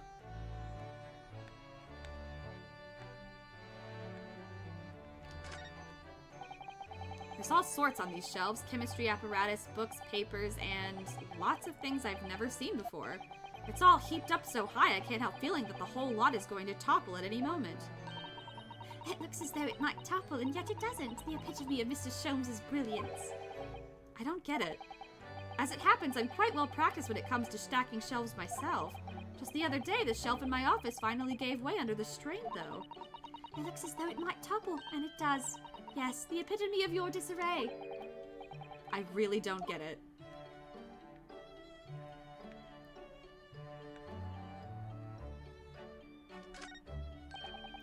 This is Mr. Sholmes' favorite violin. The one he found being sold for a song at a pawnbrokery. What's it called again? Shodi something? Oh yes, this wonderful instrument features in the adventures of Sherlock Sholmes. It's a world-famous Stradivarius. Strata what? Stradivarius, Mr. Naruhodo. Stragivor. Are you even trying now? We'll come back to this another time, I think.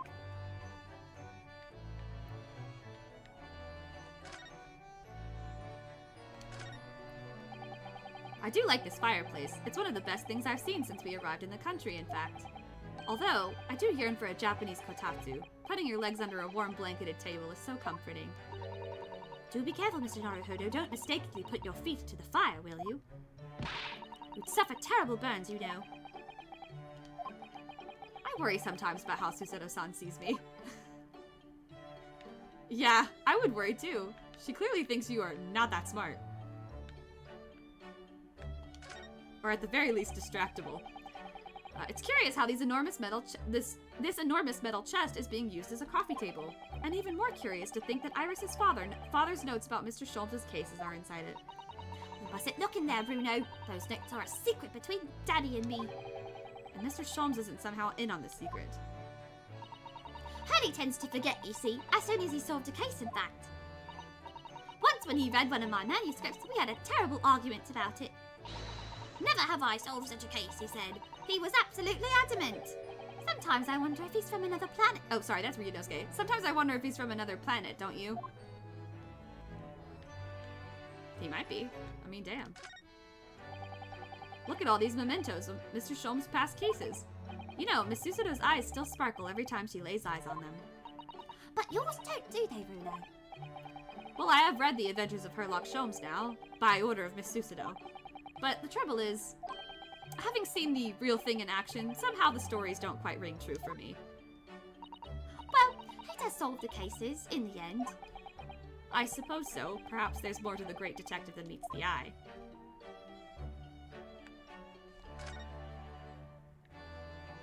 Oh, Iris is typing away. Look at her. Ah, yes, this is where you note down ideas, isn't it, Iris? So, what's on the blackboard today? Buck up, Rudo. What is this?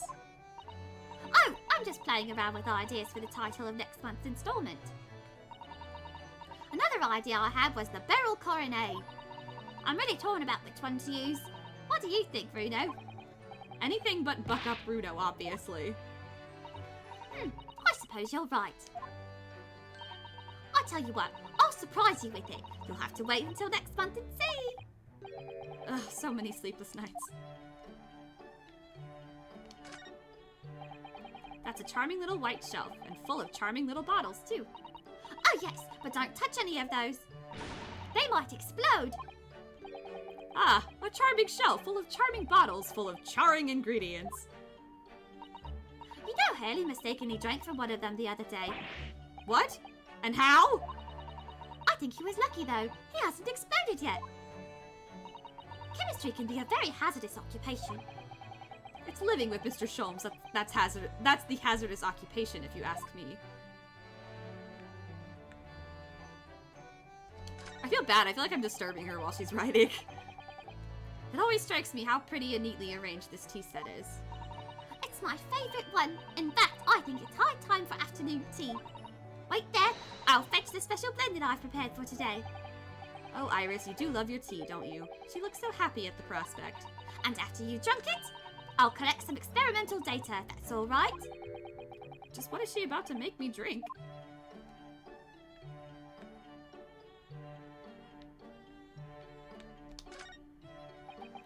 I've remembered correctly, this large and imposing lump of iron is called a typewriter. To think that every single one of the adventures of Herlock Sholmes blossomed from this very machine. Ah, it's such a dreamy thought. I actually had a go on it the other day.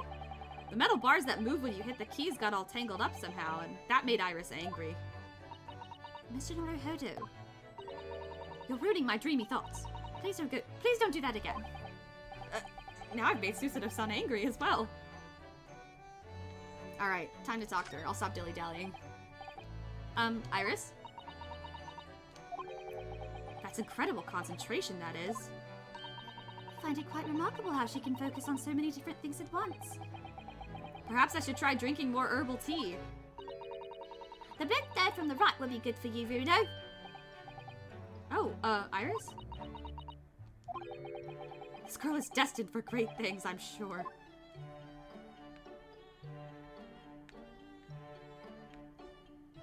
So, I guess that's it? Can I present anything to her? Nope. I just move around, I guess. Should I go back to the prison to see maybe if he's in his cell? Are we at the, I'm missing something. I gotta present something to you.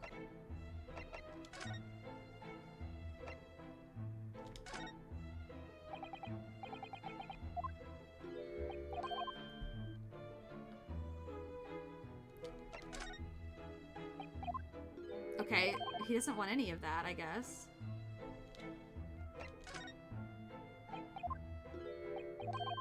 Nope.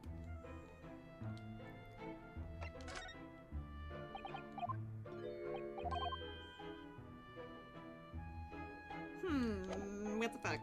Did I miss a dialogue option? No. Did I miss something to click on? Wait a minute.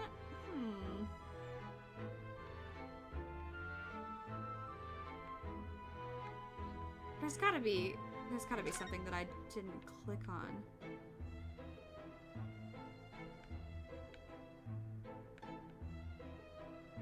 Should we go back to the crime scene?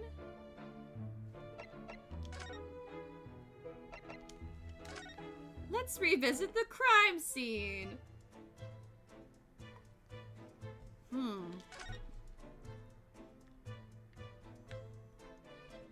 Oh! Ah, one of the teacups that Mr. Shamspeare and his guest drank from last night. But don't go drinking from them, Mr. Naruhodo. There's bitter poison inside. I'm not planning on drinking any, don't worry. Anyway, the cups are both empty. That's true. So, one was Mr. Shamspeare's, and the other must be the cup that Mr. Natsume was drinking from. But Soseki-san wasn't poisoned, of course. Perhaps we should take these so we can examine them in more detail later. Bruh. Bruh. I was fucking missing that this whole time? That's pretty embarrassing. Yikes. I missed like one. Oh boy. Looks like you're having a good snoop around it. I'm assuming that this is the copy man. It sure was. Look at him. Inspector Gregson! Back so soon? After I threw that little Japanese fella in the clink, I went and reported this to the investigation division. In 5 minutes' time, this place will be cordoned off by the yard. Oh, I see. Well, we'd better be leaving then. Poor Mr. Natsume must be feeling very low being back in a cell again so soon. Oh, what the fuck? Oh my god, what the fuck?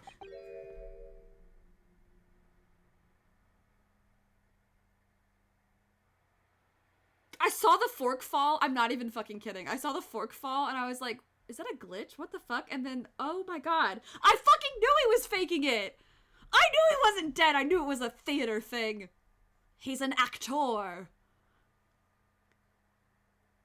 Oh my god. We should probably go and... What's wrong, Mr. Naruhodo? Ah! Oh my god. The drama. Out, out, brief candle. Life's but a walking shadow. A poor player. That struts and frets his hour upon the stage, and then he is heard no more. Now, how soundeth the next part?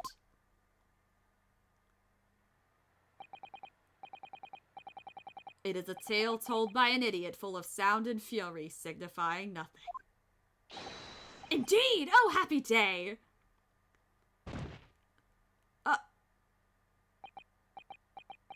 What the fuck? Maybe these are just gases? Yeah, this is, yeah, it's just the natural gases from the bacteria in the corpse as they are escaping, this, it's not actually alive, but it's, okay, anyway. What the fuck? Walking Dead! Also, how did he get his leg like that? He looks like... he almost like... Wait, what's that? Hold on, wait, what's that meme? Isn't it like a Family Guy corpse, or... What is it fucking called?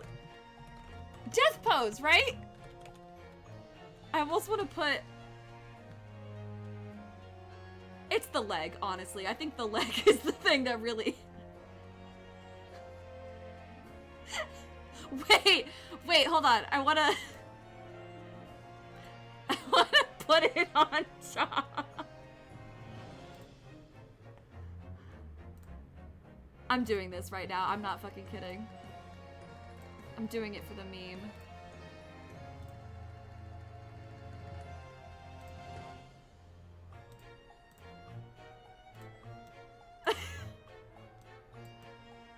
It's the leg.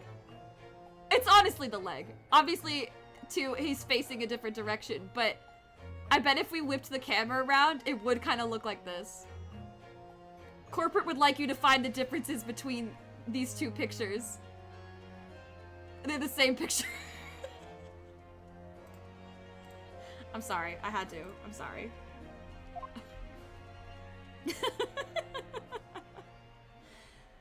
Man. The fella isn't dead at all.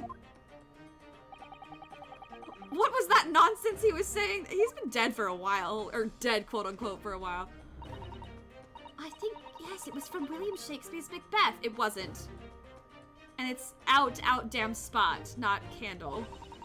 A soliloquy from Act 5, Scene 5. Yep, Lady Macbeth says it.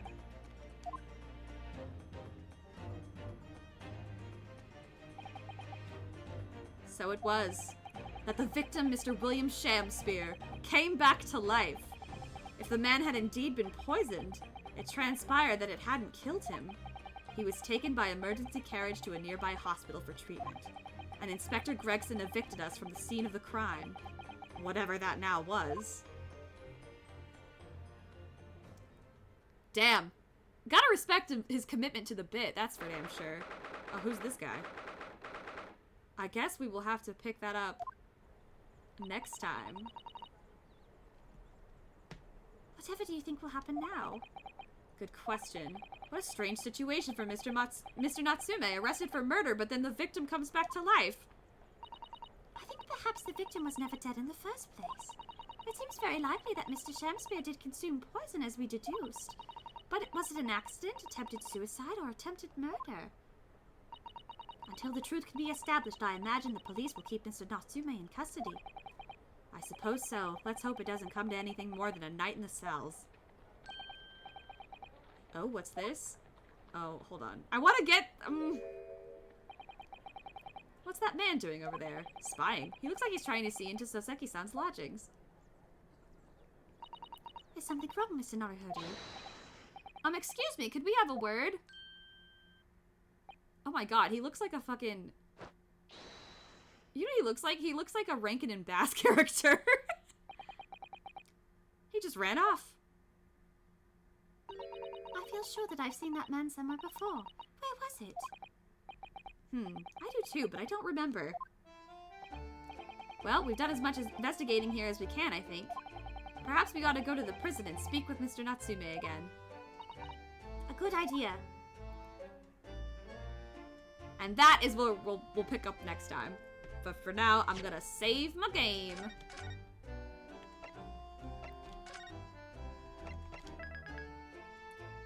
And that will be where I end for tonight. Put that bad boy in sleep mode. Well, thank you guys so much for hanging out with me. I know that it's a little less fun, or at least I always feel bad when I have to do these mic only kind of things. I don't know.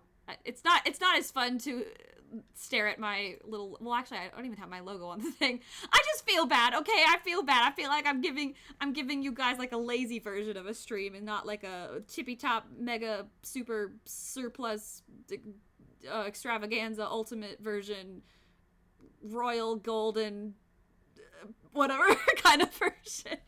But yeah, I'm also sorry for not streaming too many times this week. I have a lot going on. But let's see who else is live and who I can pass the love on to. I really do. Gosh, I'm really glad to be playing Ace Attorney again. It's been so fun. Let's see. Oh, Emmy's playing some Kingdom Hearts. That sounds fun. Let's go see Emmy. Yeah, let's read on over. All right, well, I will be live again on Friday. I was actually I just want to put this out in the ether. I might, depending on my workload and how the rest of the week goes, I might do a Saturday stream. If I do, I'll put it in the Discord and like all my social places. But yeah, I hope to catch you guys on the next one. Next one will be some more Final Fantasy. I'll be around, as always, on the cyberspace. But I'll see you guys later, and if I don't see you before Friday, I hope you have a good week. Bye!